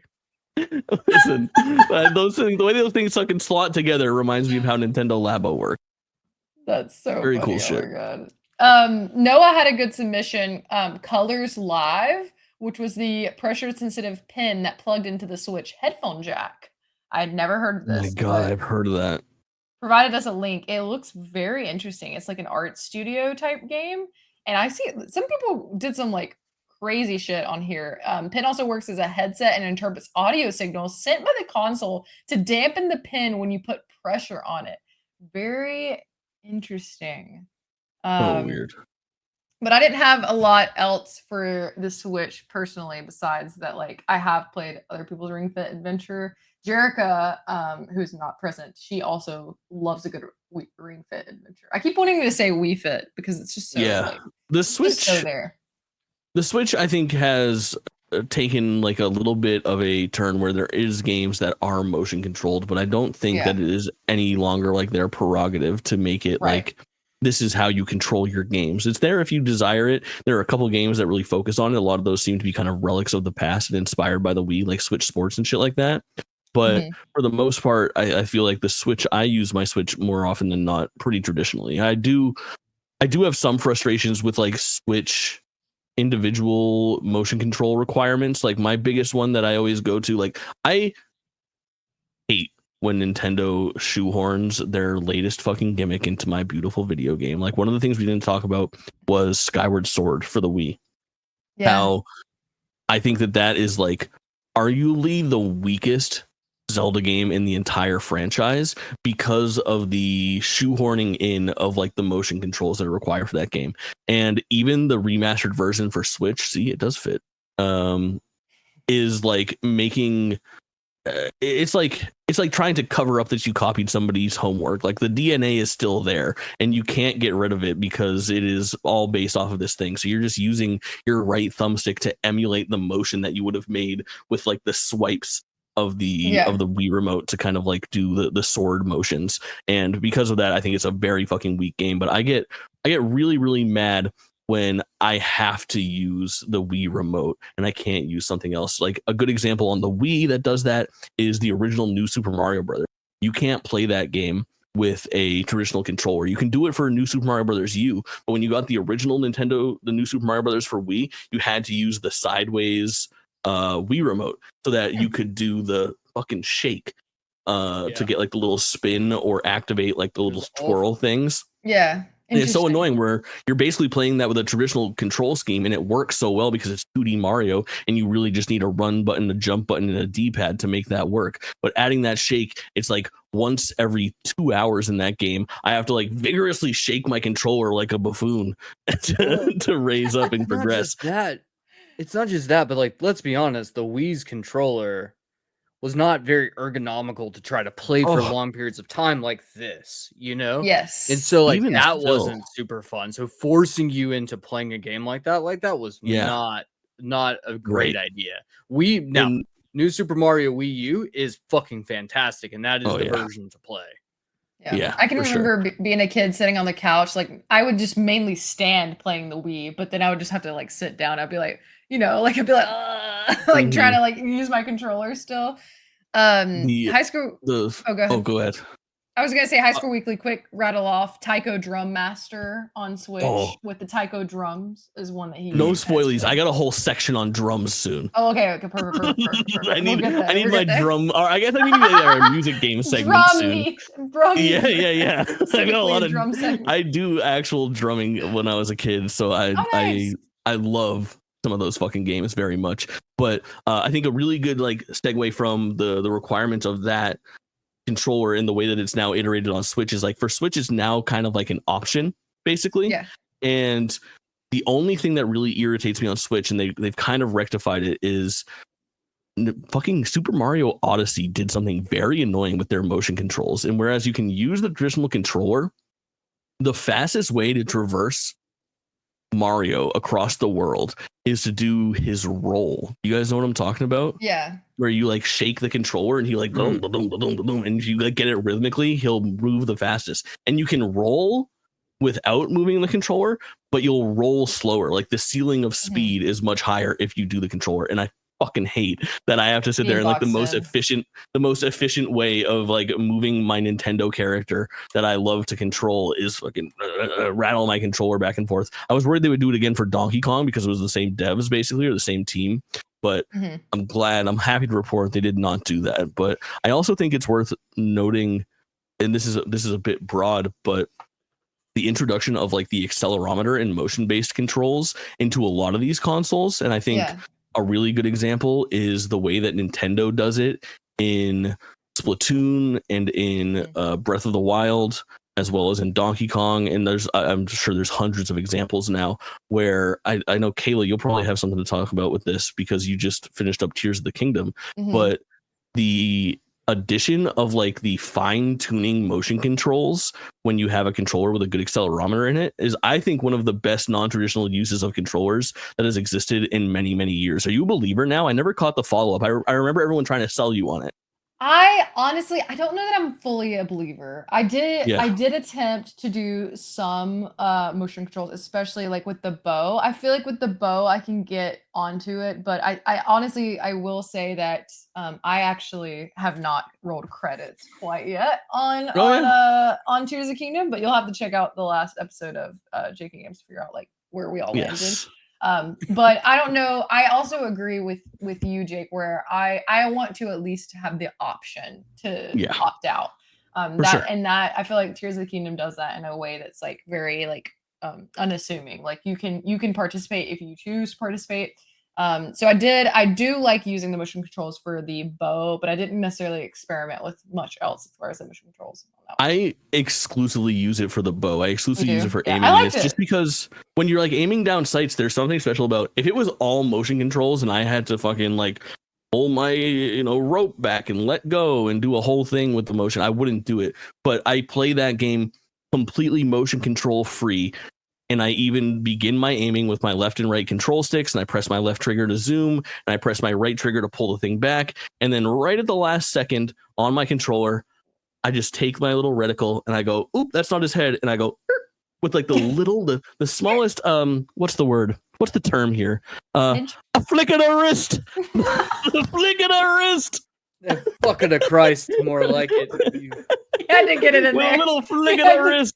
You can just slightly fine tune where that shot is going, and it's so good. It's so good, and it's utilized in like a perfect way where it is so unintrusive, but also utilized in this like same exact sensitivity in multiple Nintendo Switch games that it feels like second nature. So when Splatoon 3 came out, it was the same deal. Like I would have like my paint gun and I would aim it at the guy. And as I'm fighting him, I'm holding right trigger to shoot and he kind of dodges to the left and I move the control stick to the left. And at the same time I'm moving the control stick to the left, I also just kind of move my arms like a tiny little bit to just get that thing going exactly where I want it. And my accuracy as someone who fucking hates motion controls more often than not is so vastly improved. It is so nice. I can't recommend getting accustomed to it more. And I'm the first person to flick off motion controls. Which is so funny that you say that because from this whole conversation, I would feel like you're a sicko for motion control. Oh, I fucking hate it. I just want to sit there. I'm a little fucking. I want to be like a little creature sitting shriveled up in my chair. No, that's a really good like point of just like in general, like how the controls and the peripherals and the actual console has like evolved over the years as far as like using it in game. But totally agree about the options. So do we anything else to wrap up our kind of like Nintendo section? Because Kamen, I know you have a lot from PlayStation, it looks like, as far as just general games and accessories, but I want to make sure we don't miss anything from Nintendo. Anything else to add there? Can I rapid fire a few? Yes, go ahead. I won't keep you guys here forever, and I'm gonna save Donkey Konga for our music section. Of course, yes. So the NES non-traditional controller is, I think, like the grandpappy of them all, where this is where it all sort of began, where the NES started to get crazy right off jump. Like Miyamoto's a sicko for motion controls or non-traditional controllers. And I think that the first like really good example of that is the NES Zapper, the big orange gun that shipped with Duck Hunt, which was packed into the vast majority of NES games that was sold. In addition to that, there was a different bundle that had 3 games. I can't remember what the fucking name was. I think I might have jotted it down. World Class Track Meet. So there was a version of, a lot of people remember like Mario and Duck Hunt, but there is a 3 version of a 3-pack where it's like Mario, Duck Hunt, and this World Class Track Meet that comes with like it kind of looks like a DDR dance pad. More on DDR soon when we get to music games. It kind of looks like a DDR dance pad, but you would use it to like actively control some stuff in your NES game. But then, yes, High Score Weekly mentions Rob, the Power Glove that Kamen is talking about. These were all really good examples that were happening in like the late 80s, early 90s. And then for a long time, there was like nothing. Like Super Nintendo had the mouse for Mario Paint, which is kind of seeing its little like resurgence right now on Nintendo Switch 2 Online. And it's a very cool way to control that. I think that deserves more credit from Nintendo. Putting that game on Nintendo Switch 2 for the Super Nintendo and using mouse controls to emulate that is fucking sweet. But besides that, I think NES, Super Nintendo, I think that's everything. The last one I want to mention is probably the weirdest example of the Nintendo DS's, or this is, I guess, a 3DS one, is fucking Sakurai's Kid Icarus Uprising. Have you guys played this game? No. No. Okay, so this game ships with a fucking stand for your Nintendo 3DS because the way that they want you to control it is like impossible to do with the amount of extremities that a human has. Because what they want you to do is they want you to hold the DS with your left hand, where you have like access to the trigger and the left thumb pad, and that's how you control your character. But then the right hand should be used as a stylus only. So you lodge it into a stand that holds like your DS open, not unlike my Game Boy back here, how it's kind of like sitting there, like SP flipped open, but like accessible. And you kind of like let your left hand is good to go and it's on the controller, but it's supported by the rest of the stand. And then your right hand is just on the actual touchscreen with the stylus. And you're using that to like point and click and shoot and stuff like that. It is a thoroughly bizarre situation. It is a first party Nintendo game. It is made by the guy who makes all the Smash Brothers that you love. And I'm pretty sure we're going to see that game remade because if the vibe that I get from fucking Sakurai at Nintendo is that he's got this like golden ticket. He runs Sora. He made Smash Brothers Ultimate. He strikes up all these deals with these other companies to make these incredible collabs in this game where like Smash Brothers is the ultimate video game mashup, right? You want this guy happy at all times, but you know when he's happiest, it's not making fucking Smash Brothers. It's making Freako games like Kirby's Air Ride and fucking Kid Icarus Uprising. So I think that right now, if they want to keep Sakurai happy and working on Smash Brothers, I think it's like a one for him, one for us type of thing, because now he's working on Kirby's Air Riders that me and 13 other people are going to be really hyped to play. But then I think he's getting to do that because it's Kirby. It's not Kirby. It's Smash Brothers time after that. If they want one more Smash Brothers out of him, they're gonna have to sign the check for that Kid Icarus Uprising remaster. That sounds really interesting. Like I think that's like the epitome of like unique like way that it's laid out in gaming. And I really hope like there's a way we can come back to that because I would love to be able to play something like this. I do not own the original hardware for these things. It is so cool. Noah mentioned the PSO GameCube controller with a full QWERTY keyboard. Was unaware of this. Though High School Weekly, this thing is sick. I got someone's eBay listing here. I'll bring it up for video watchers, but it's basically like a traditional GameCube controller on the left and right, but on the inside there's a full ass keyboard. It's fucking sweet. That is so wild. Honestly, like I'm surprised. GameCube. I'm a GameCube sicko. I did not own that. But a couple other from the chat from Discord, which you don't already join Discord, you should join the Discord. It's linked on our website, dropindropoutpod.com. We have a couple, mostly from High School Weekly, who's here in the chat, but just to finish out our Nintendo segment, Samba de Amigo on the Dreamcast with the maraca controllers. Yes, absolutely. Super dope. He said there's also like a Wii version. Another one that he mentioned, of course, was, which we probably will get into in more cursed games later on, but Seaman, which we have talked about on Dido before, on the Dreamcast, which is absolutely just like cursed. I think we made a short with that on your face, but those are a couple other ones that were mentioned. So I think the last one that I have for GameCube, and I think it was brought up in passing, but we would be remiss to move on without talking about the fucking chainsaw controller. Okay, you're stealing this from me because Kamen needs his time to shine. Okay. Go King. This controller is something that like no one has and goes for a fuck ton of money. But I had a friend in school who had this controller, and it was the coolest fucking thing, and it was entirely unusable. The ergonomics of this controller is completely dog shit. Like, I don't think it's possible to beat the game using that controller because of how bad it's designed, which leads me to like, I don't know when this is going to be slotted in, when we want to do this, but I have a list of a couple of really terrible controllers that are like design controllers. Someone needs to pull up a picture of this, Jake. I think it's you. Of the Dragon Quest VIII blue slime controller. The slime! I love you for having this on there because that is my favorite controller ever for the PS2. Oh, Kamen, tell them about it.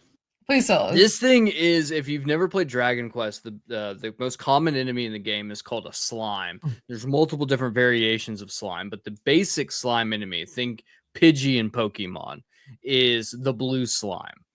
And this controller is the blue slime that you can sit down flush to the table. But then if you want to use it as a controller, you have to flip it over and then try to control like that. Now, this is for the PlayStation 2.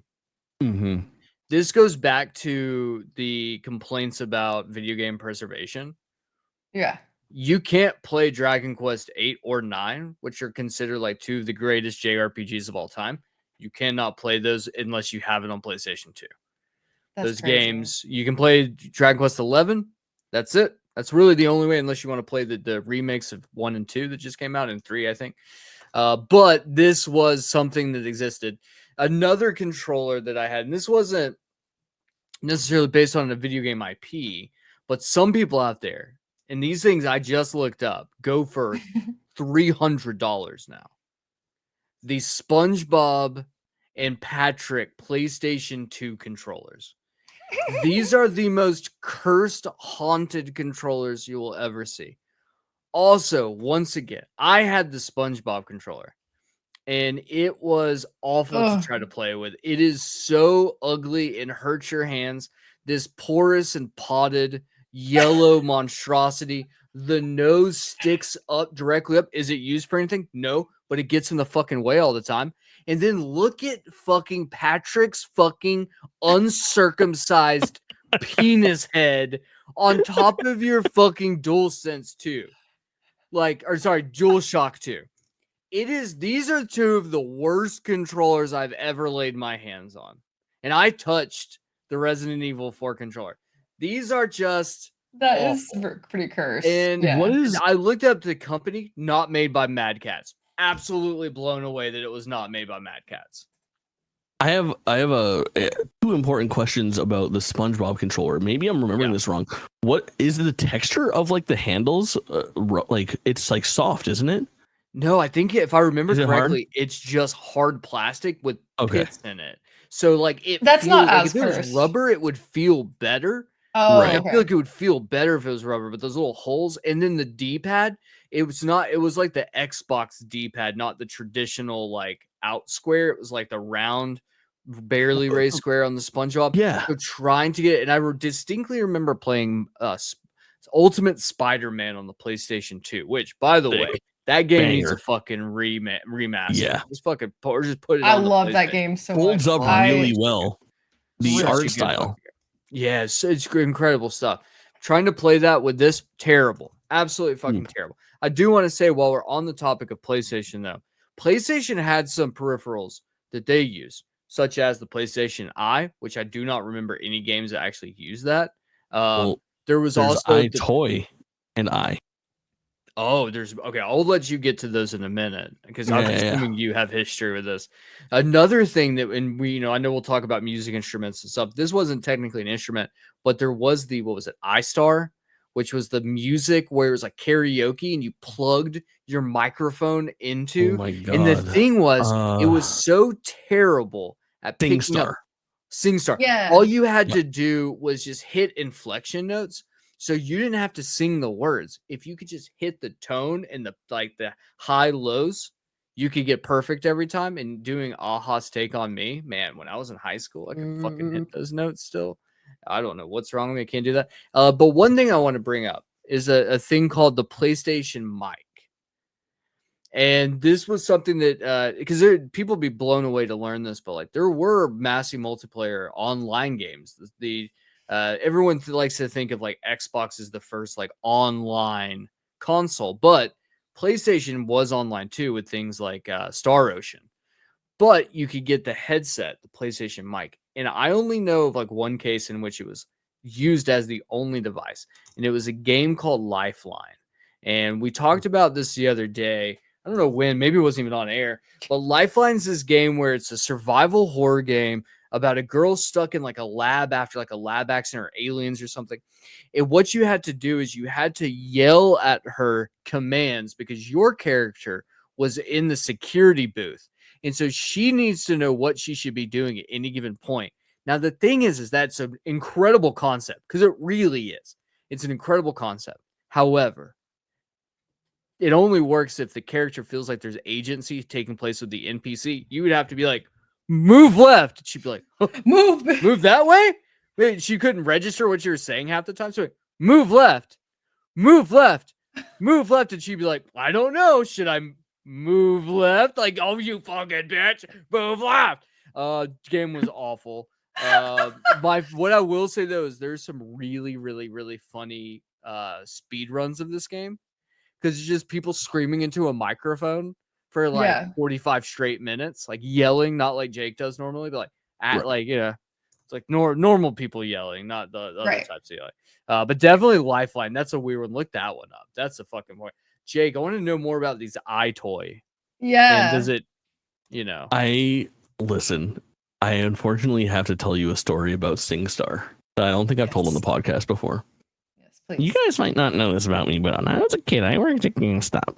I feel like we've heard this story before.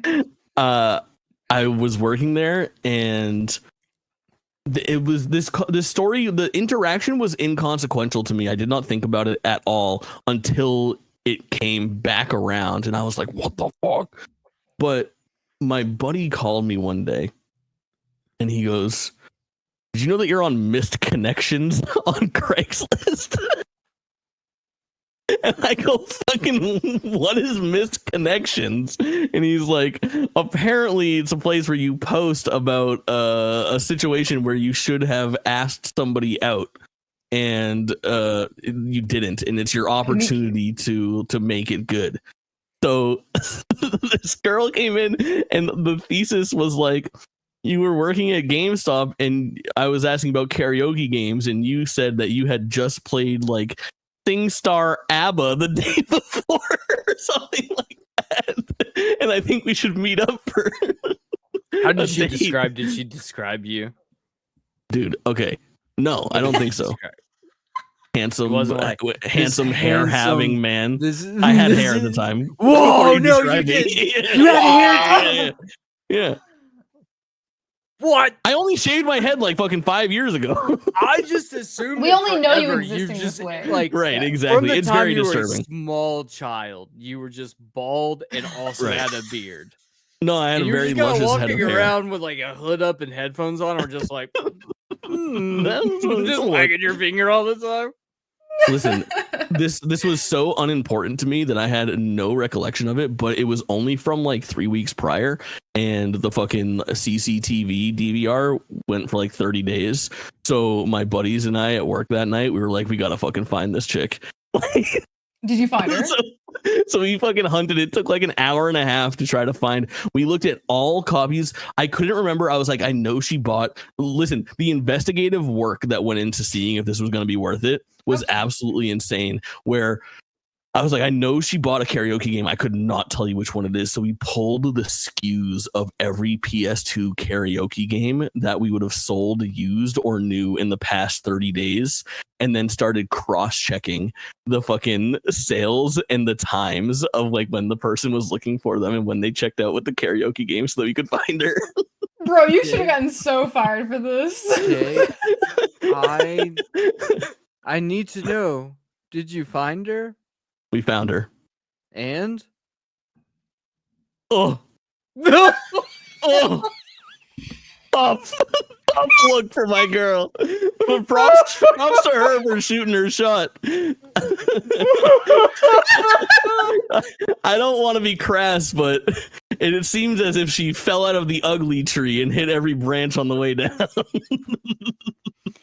I imagine she's out there somewhere right now, and she's like one of those Instagram models that you see pop up, and you're here on this fucking podcast with us. Wait, stop the press. High School Weekly said, "Why didn't you just respond to the ad?" No, I had to do my diligence, and I'm so fucking glad I did. Jesus Christ. Oh my god. Chat, that was for free. Just so you know, unless you're subscribed. Right. Noah said, plot twist, it's been a bald cap this whole time. Can you imagine? Yeah. Oh my god. Oh, I'm crying. I need to rewind really quick before we have music games. I need to talk about something. And this is a vulnerable moment. I want to know, and I know some of you have because I've talked about this in Discord. Let's talk about, we were talking about SpongeBob earlier. Did either of you play the like TV, like AV plug-in games for SpongeBob, specifically SpongeBob SquarePants Jellyfish Dodge, where you used his nose as the control? SpongeBob's nose was the control. I really hope that if you guys don't know what this is, that you look it up. because I have seen SpongeBob's this like before. knows. Yes. It is an absolute banger. And this, I looked it up because I was like, I feel like I've played other games that are like this. And I feel like there's a whole like underrated, like lost to time also because like not all TVs really, most TVs don't even really have that anymore. The like white, and you had to like, I always got them confused as a kid, the white cable, the red one. There you go. Yeah, that's it for video listeners. It was so good. Noah, thank you so much. Plug and play SpongeBob rips. Absolutely, it does. I have to ask though. Yes. Hold on, Kamen, before you ask. Kayla, will you take your headphones out for 10 seconds?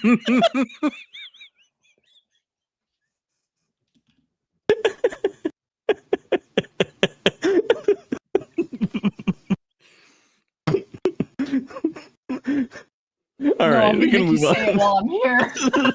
we can move on. This was made by the brand Jack's Pacific.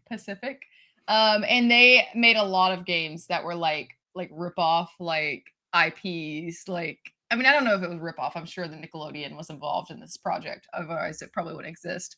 But it is absolute like bangers that don't really get made anymore. Like there's all sorts of like games under this franchise. They had like an Atari version. Like it was like obviously not the Atari, but it was like you could play Atari games through like this plug and play. Did anybody else have any games like this where you could like plug them up and just play them directly from the TV? I had a Scooby-Doo one and a Batman one. Yes, I played the Scooby-Doo one. I didn't play the Batman one. Names were, but yeah. Yeah. I also had a Cheetah Girls one that was really great. Cheetah Girls. Yes. Kayla, will you look away from the computer for 10 seconds?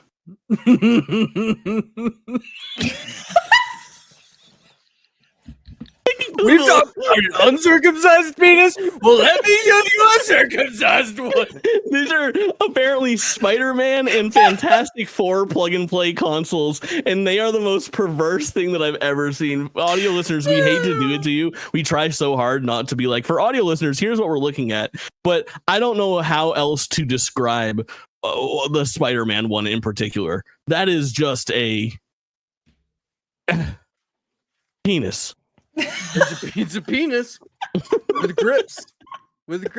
I do want to throw not to get back on topic because you know. Oh yeah, I do want to throw one last PlayStation related thing before we go into music because I'm feeling probably not going to circle back to this anytime soon.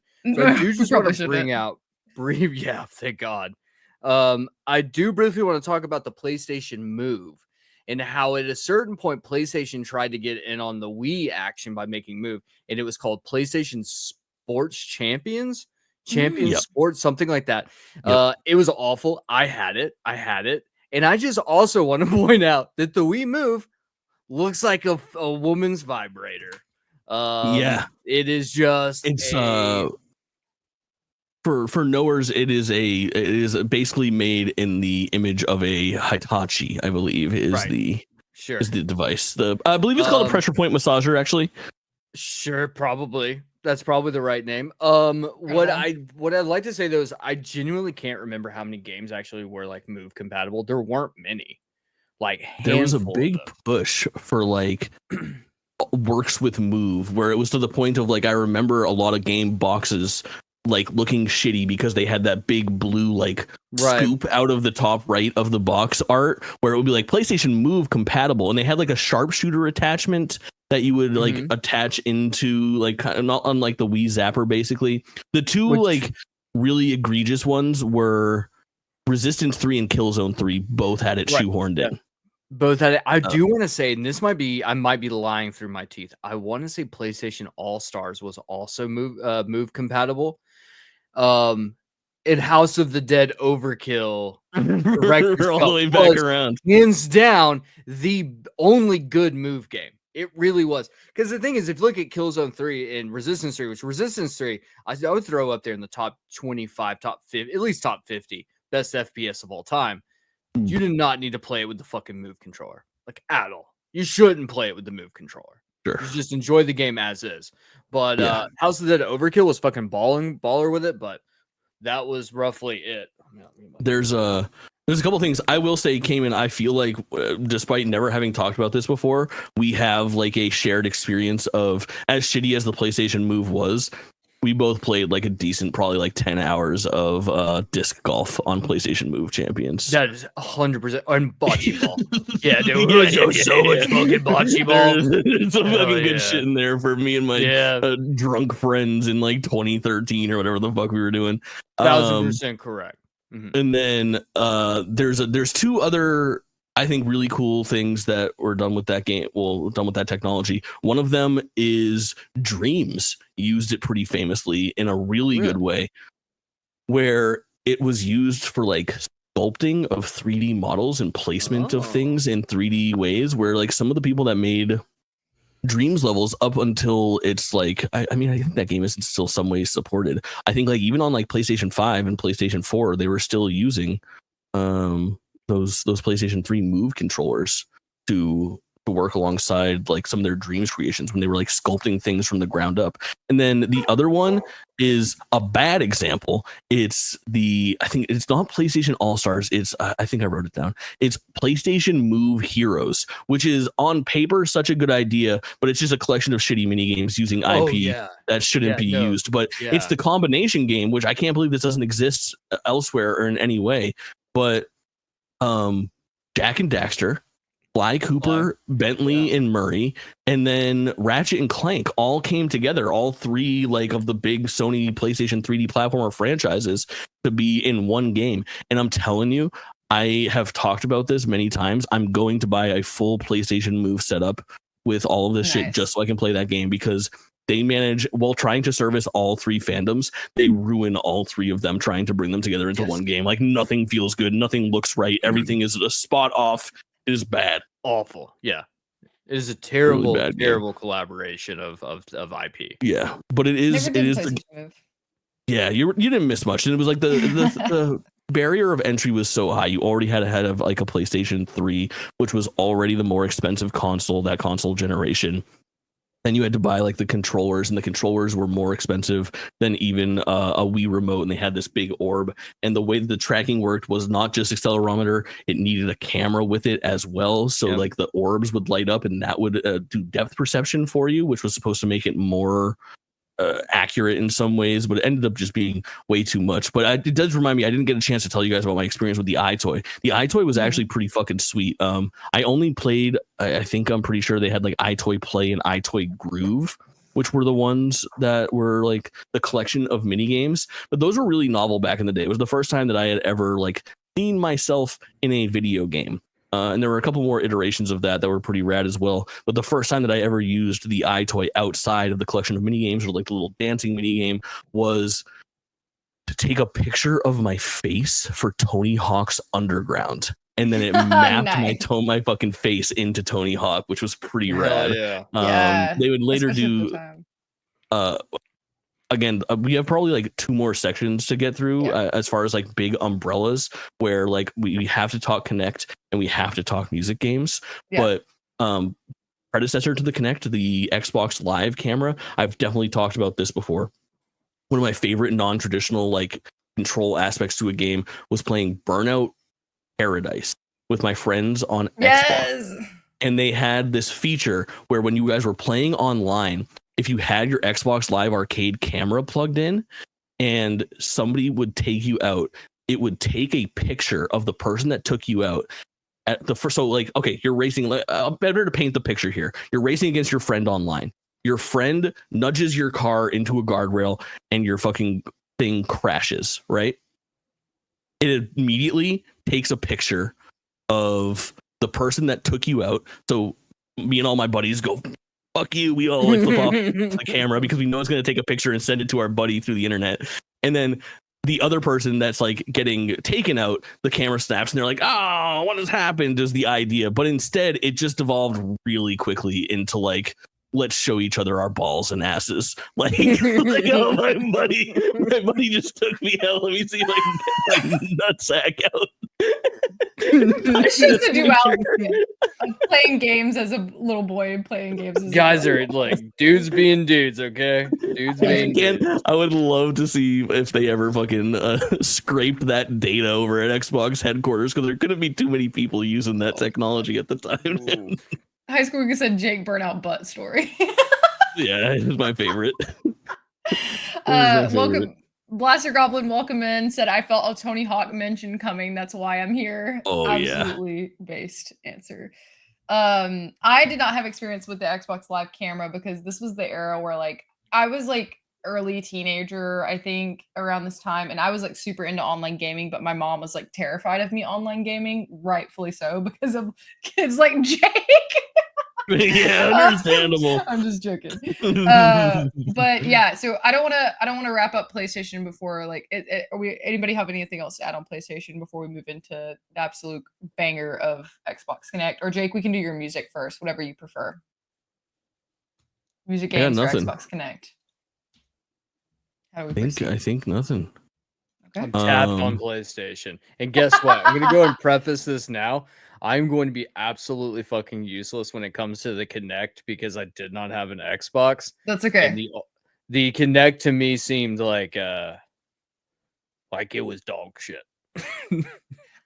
Interesting that you say this because I had the Xbox Connect and I thought it was the most revolutionary thing to exist. Really? Except when I don't know how familiar you guys are with Paranormal Activity, the movie. Anybody know about the mention of the Xbox Connect in the Paranormal Activity movie where it like saw like it was able to catch because it would like.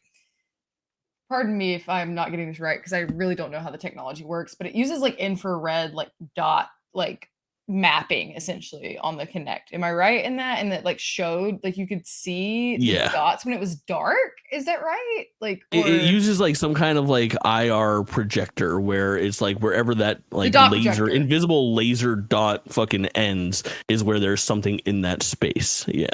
Yeah, and Noah makes a good point. Kinect is still in use for like hospitals and airport security and shit. For sure, same tech in that Face ID. Yeah. So on like one of the Paranormal Activity movies, it had like the infrared like camera, and you could see like from the Xbox Kinect, you could see like a demon like ghost thing coming up. It was very scary. But I played.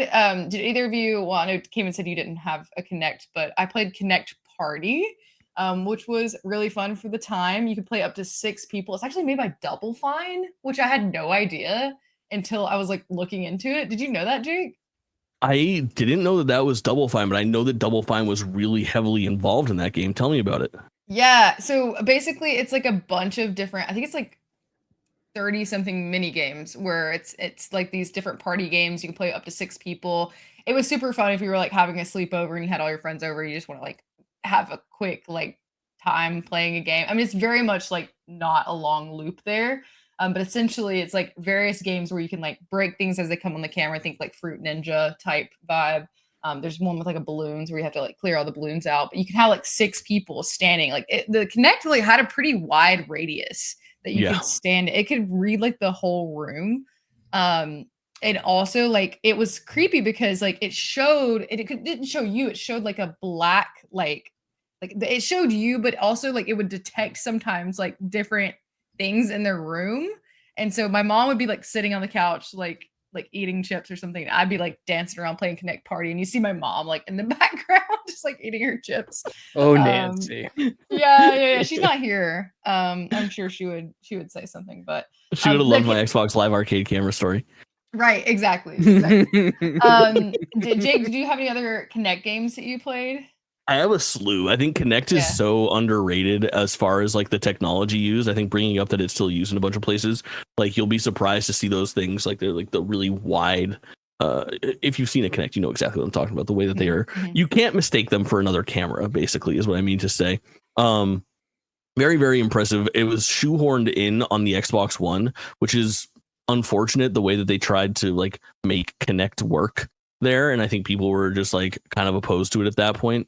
It had really cool stuff. There was like the whole voice controlled, like I used a lot of times, like the voice control, like Xbox On was so sick to me. and like trying and also trolling people and trying to get them to say like Xbox off back in the day when we were playing like online matches. I forgot that it did that. Wait, Yeah. I completely forgot about that. Yeah, it was really so cool funny. shit.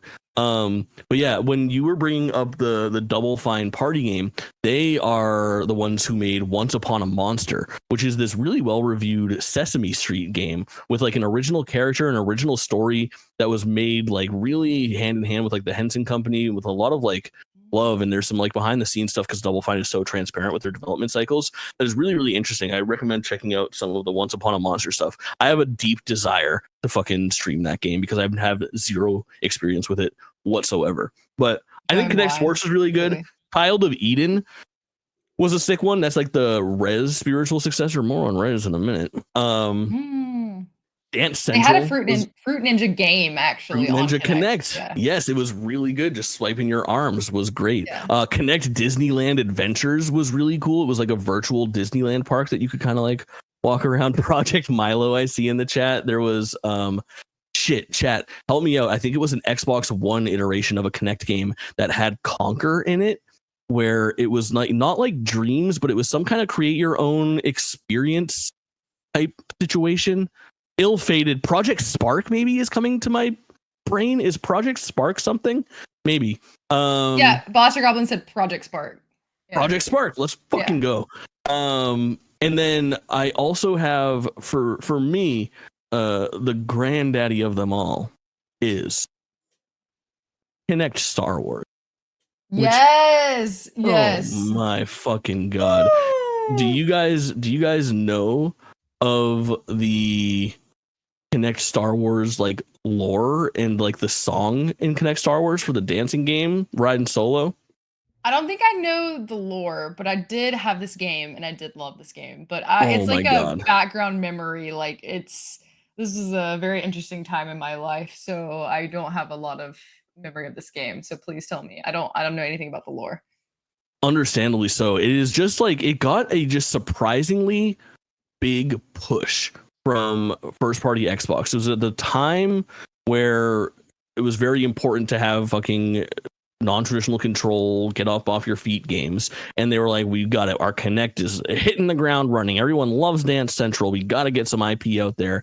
And they honestly did, to me, a pretty good job of creating like a licensed Star Wars situation with mini games and the whole 9 yards that was made with a lot of care and love in some ways and none at all in other ways. But it all started with the launch of the game, available already, but also to date, the coolest Xbox that exists is the R2D2 fucking Xbox, where when you turn it on, it goes like it plays the R2 sounds. The gold controller is C3PO themed. It came with a copy of the game. This is, if you can only own one Xbox 360, this is the one to own.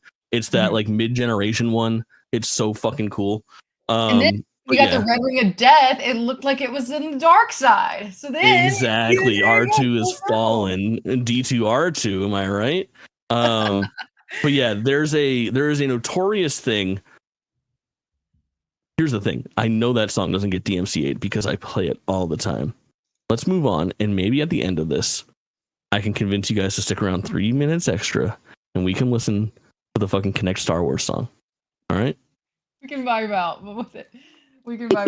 I don't have anything else for Connect besides that. Like, I just loved playing the like really popular apps at the time, like Fruit Ninja, Doodle Jump. What you guys know about Doodle Jump? Yeah, Doodle Jump, a classic. And then I also like I definitely don't think it was for me as impactful as like somebody mentioned that they felt like it just didn't stand next to like the Wii Fit adventure, like the Connect adventure, but I did enjoy it. Me too. And it was just fun to play with friends. So like I liked it. I thought it was really cool. While it did kind of freak me out at the same time. But that's my closing thoughts on Xbox Connect is it gets more hate than it deserves. I think it's very, very cool. But I know that both of you have a lot to say about music games, and in chat also had submitted a lot of different like music peripherals, unique controls when it comes to music. My experience ranges from like Guitar Hero and Rock Band primarily. As far as like what I have experienced, I think I love that Kamen talked about Rock Band not a different game that used like voice controls where you didn't actually have to sing good. You just had to like get that pitch right to hit the bars. But I can only like remember just sitting like playing with like my cousins and having to listen to excruciating ABBA, like random like just creep from Radiohead plays in my head. My fucking cousin trying to sing it. But let's talk about music games. What do you guys have as far as like weird, wacky I'm games? going to go ahead and I'm going to start us off before Jake goes on a guy. He's going to unload on us, guys. Yeah. So This I'm is going how to we go end the ahead show. and I'm going to go ahead and piss everyone off. Actually, I don't Mhm. know. This might actually be the only right opinion I have. Guitar Okay. Hero 3 is the best of all the Guitar Hero games, and I would even go so far as to say better than all of the Rock Band games. Guitar Hero 3 is where these types of games peaked. Hands down. I think it's a 3-horse race, and Guitar Hero 3 is in the mix. But I would say Guitar Okay. Hero 3, Rock Band 1, and to me, my favorite personally was the Guitar Hero 2 that came out after the initial wave for Xbox 360 with the white Explorer guitar. Best guitar ever made. That's the one I had. I was Oh. gonna say, like, honestly, we could probably do a whole podcast on just music games in Correct. general. Yeah, we can be so brief I think, here. yeah, I think leaning into like what is the wackiest like controllers you use for them, or like that use the music in an interesting way, like that sort of thing. I don't know if you guys knew this, but Guitar Hero 3 made it to the Wii. And the guitar controller, you actually put the Wiimote into the guitar itself. Whoa, I didn't have that one. And that's how it would like function as like an entity, was like the Wiimote would pop in. Absolutely one of the weirdest ways. I think all of the other ones are pretty simple, of like some of them were, wireless, great. Some of them were wired, but then you had to throw a fucking Wiimote into yours to get it to work. Smoking some different hashish at that point, brother. Did you guys play DJ Hero at all? Oh, I loved DJ I'm Hero. not talented enough for that. Kayla, thanks for rubbing it in. Did you play it, Kayla? I did, yeah. I really liked it. What did you think? Yeah, I mean, it's whack. Like, it's weird. Like, this was where, like, I kind of, like, I don't know if this era was too cool for games, like, right then, but my little brother, actually, this was, like, his favorite. I did try it. I prefer the Guitar Hero, but I think it's very, there's so many, like, little individual, like, dials more than you have, like, with the whammy bar on the guitar. Yeah. But it's definitely, the little turnstile is definitely interesting. Surprisingly complex, and they had DJ Hero 2 had the Renegade edition, and it was all surrounded by like music from Jay-Z and Eminem in that era, which was so fucking sick to me. And that's where a lot of I was already a huge Daft Punk fan, and Daft Punk is really heavily featured in those games as well, which was really sick. I'm a big fan of DJ Hero. I don't have DJ Hero anymore, and I yearn for it often. Well, aside from Guitar Hero, like, I know Rock Band had a few iterations. Were any of you Rock Band sickos as well? Like, I was a Rock Band sicko to the point of like every fucking like party that I threw or anything like that, it was always like 3 a.m. Rock Band with the homies. No one can function. Everyone is singing the songs together. Like, Rock Band vibes were really immaculate for a good couple of years there. What about, did you guys play Lego Rock Band at all? It is one that it's from 2009. I just looked it up because I thought I remembered that I would play this. It is very similar. You're just playing as like Lego people. Yeah. But it's cute. I like it. But yeah, kind of family friendly. Yeah. Family staple at my house. And what were you guys picking? Drums? Was drums what you were picking? Were you picking bass? Were you picking singing? How are you guys picking? I would go drums. I would do everything, but drums was like guitar at that point with like my group of friends was like everyone knew how to play guitar from Guitar Hero, so they would do guitar or bass. And then drums people would like to do, but they were oftentimes like playing on easy mode and wouldn't know what to do with the pedal and stuff like that. So I would do drums whenever possible, because it was like you could actually keep rhythm and fucking know what was going on. And then a lot of people would have stage fright when it came to singing. That's why a lot of times we'd be like, who's singing? And everyone's like, nobody. We'll all sing. It's like, okay. I was like, I'll hold the fucking microphone and sing for you absolute losers. Get over yourselves. I'm just imagining that you somehow like jerry rigged all of the instruments together. And we're like, I definitely, you know, like the fucking. I definitely had some where I would wear, someone would hold the microphone and I would sing fucking Tom Sawyer while playing it on drums. Right. Phil Collins in it over there. You fucking, Yeah. you fucking guy. I don't know. Look, Rock Band was one of those things where I feel like the Rock Band guitar was much nicer in terms of like an aesthetic thing, presentation, but much worse in utility. Yeah. Like the buttons were way more sensitive in a way that you couldn't feel where your hands were as well. And like the grooves, the frets, I don't think were as nice as like Guitar Hero. And so like I would always default back to like Guitar Hero guitar was just the best guitar. I don't think it was great when Guitar Hero decided also needed to have a full band. That's when shit hit the fan for that. I hope they bring it back. This is like the one series I really hope gets brought back. If you fucking could give me a Guitar Hero guitar again and sat me down, I would fucking jam out, you know? It's back, baby. It's Fortnite Festival. Yeah, plug Jake's Jamboree below. That's what High School Weekly said. Listen, just Google Jake Chella on YouTube. You won't be confused. You'll see me. You'll find me. I'll be the first results besides some man that calls himself Jake from like a K-pop band who was there last year. I got more views than him.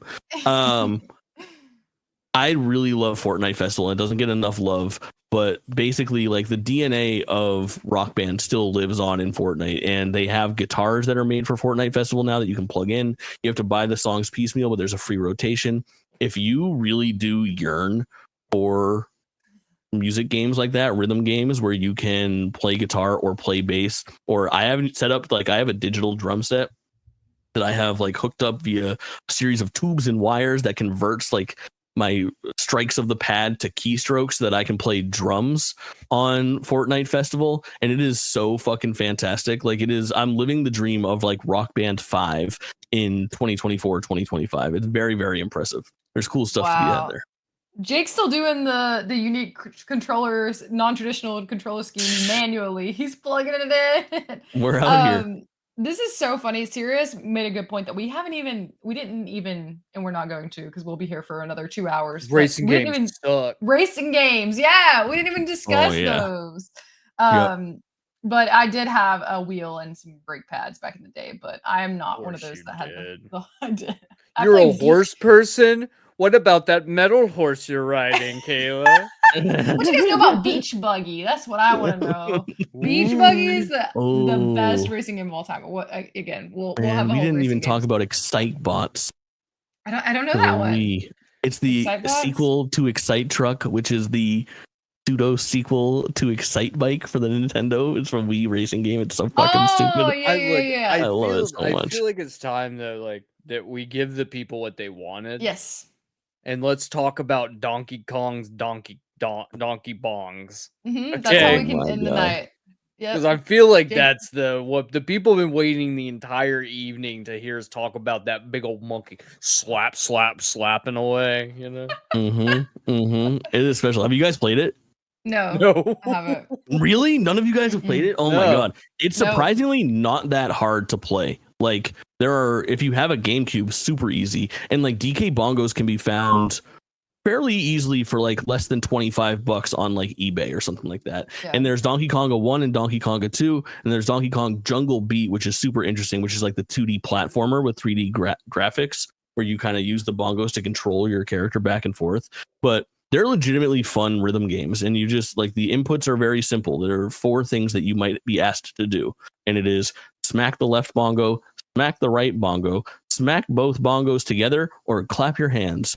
And it's got a mix of video game music and like licensed music. But the amount of times that I was like sitting there like clap, clap, clap, clap. We were at a party. Everybody had matching towels. Like that's Rock Lobster. If for anybody that's keeping track. From Georgia. Okay, the B-52s are from here, brother. I'm old.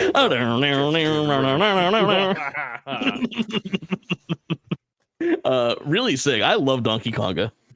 Yeah, that's definitely one that got mentioned a lot in the Discord, and friend of the show, High School Weekly, also tested it, and it does work with Donkey Kong Bonanza if you plug it into your TV, and that is absolutely insane to me. That was sick. But I know that there's a lot of music games probably that we wanted to touch on. But Jake, did you want to rapid fire any of other music games that you have? Yeah, so yeah. they were brought up a few times, but like Taiko Drum Master is something that I've been playing since like the PS2, and there's always one to plug in.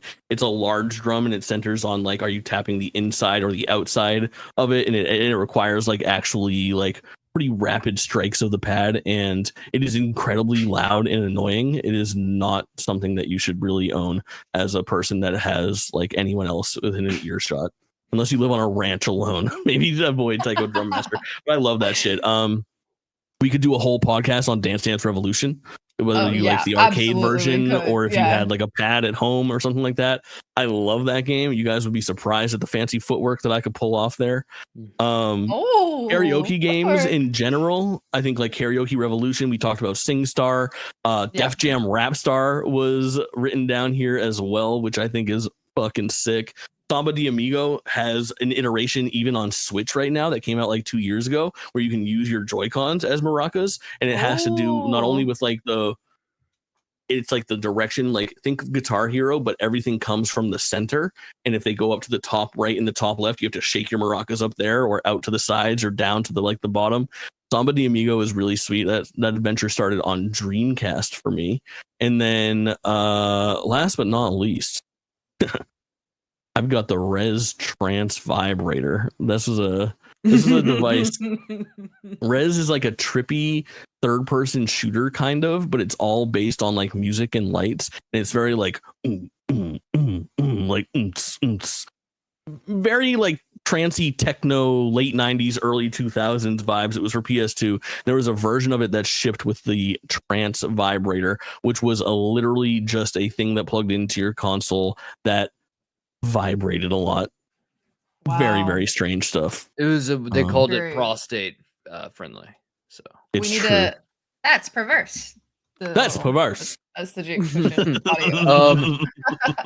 Kayla, if you don't mind, I do want to throw in two here that didn't really fit into an umbrella, but where you are the where you are technically part of the controller without you realizing it, and the other that you just literally are. First is, I don't know if you guys knew this, Alien Isolation would listen to you. Your controller would turn its mic on and it would listen to you. And the louder you were, you would alert the alien. And the thing was, they didn't tell journalists when they reviewed the game that was happening. So people were dying all the time. And we're like, this game's just like unfair hard. And then the devs were like, oh, it's because we've been listening to you. It's because you're loud, scared babies. And the next one is, and I don't know if you guys ever heard of this game. It's the last one I've got. Before Your Eyes or Before Their Eyes. Have you heard of this? No, but it sounds like something I would like. So this game you play with, or Before Your Eyes, this game you play with your eyes, specifically blinking your eyes. You live the life of a person, and every time you blink, you move to the next scene. And so it's like it's a really cool concept. I love the idea of it. The problem is when you wear sunglasses all the time because you can't see. It's very difficult to play a game like that. You can't look at the screen without these on. Jake, you got all oohed about that one. Before Your Eyes is on my it's in my top 20 favorite games of all time.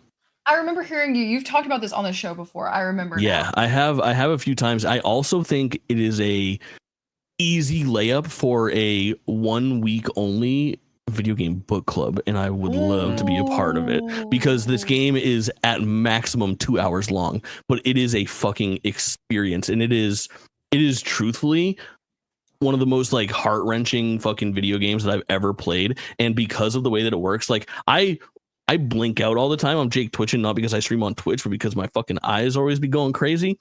And it does affect a little bit my ability to play it, but not terribly. It is a very cool thing where Kamen's right, where you're viewing memories through the eyes of the person that experienced them.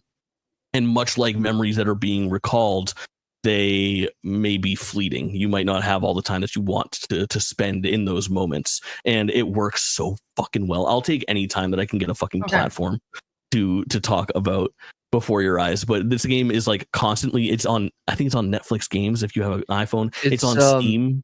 It's like $2.99 as well. It's a certified dumpster dive. Yeah, it's so fucking good. Okay, I lied. I got one more and then I'm done, I promise. I got one more too. The typing of the dead.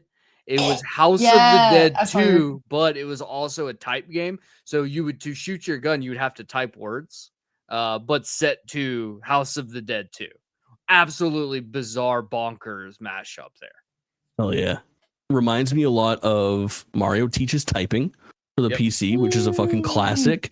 I have 2 left on my list. The only things that we didn't get to was, do you guys remember the era? It wasn't just the Wii, but I feel like it was kind of like Wii centric, but there was 360 and PS3 versions as well. You draw tablets. Yes. Oh, yes. Draw tablet where it was like it plugged in and there were like interactive games where you were kind of like doing like creativity and shit like that, or like moving things around like clip art style. I think it was all Ubisoft, yeah. And then the last but not least, it might not be the biggest, but it's certainly the largest. Steel Battalion. You guys know the lore of Steel Battalion? I only know this from High School Weekly, but yes, so I have Steel heard Battalion is like a $250 video game that comes with a like 50 button controller, and it has 2 joysticks and it has foot pedals, and it is like this immersive sim of being in a mech where you control the mech. And I think there's like a hook to it where like I'm pretty sure there's like a hardcore mode where if you're in your mech and you don't eject when it's being destroyed, your save file will delete and shit like that. Like, it's so cool. It's so rad. Very cool shit. That's crazy. Like I the dedication to that, especially like around what time do you think this was? Like early 2000s, maybe? This was the original Xbox, so it had to have been like 2003 or 4 is my guess for Steel Battalion. So expensive. We got people freaking out for mechs in the chat. Titanfall mentioned. Control said reminds me of the laser tag like mech crossover days. Yeah. 100%. Well, guys, I think that this was definitely a fun 2 hours with you freakos talking about different freako games. Before we do our outro, I know we're already long.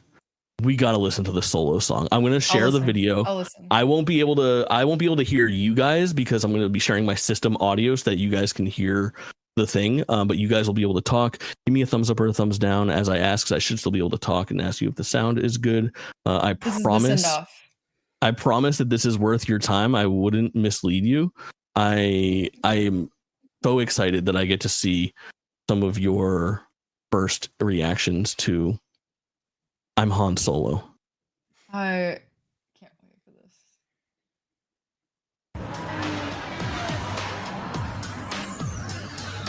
Audio good? Cloud City's always looking for new talent. You think you have what it takes?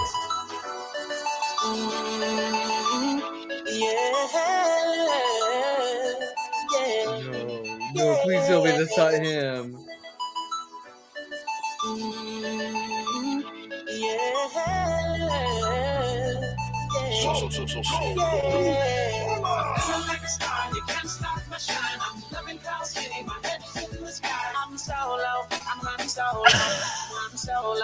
This is why Harrison Ford hates the world.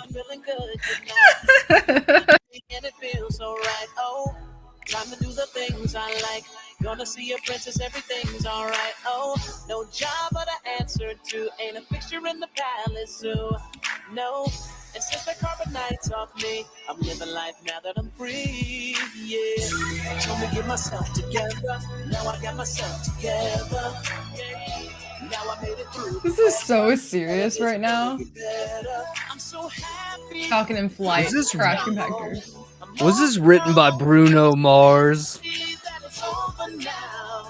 The chat is loving it. Backstage pushing. This has to be illegal, right? I hope it's illegal. It's illegal for me to be sitting here watching this right now. jumping in my falcon, whoopie at my side. I'm solo, I like the names of the moves I'm on the left-hand side. I'm solo, I'm solo, solo. That's the solo pose. I guess it makes sense. Jake, I hate All it. right. I hate you. Listen, That was there's worth it. there's another whole verse that's halfway through the video, but for that you'll have to tune into another episode of Drop In Drop Out. Amazing. Thank you guys so much for sticking around with us. Don't forget to give us a good old follow on the Drop In Drop Out pod, and we'll hope to see you next week. Bye.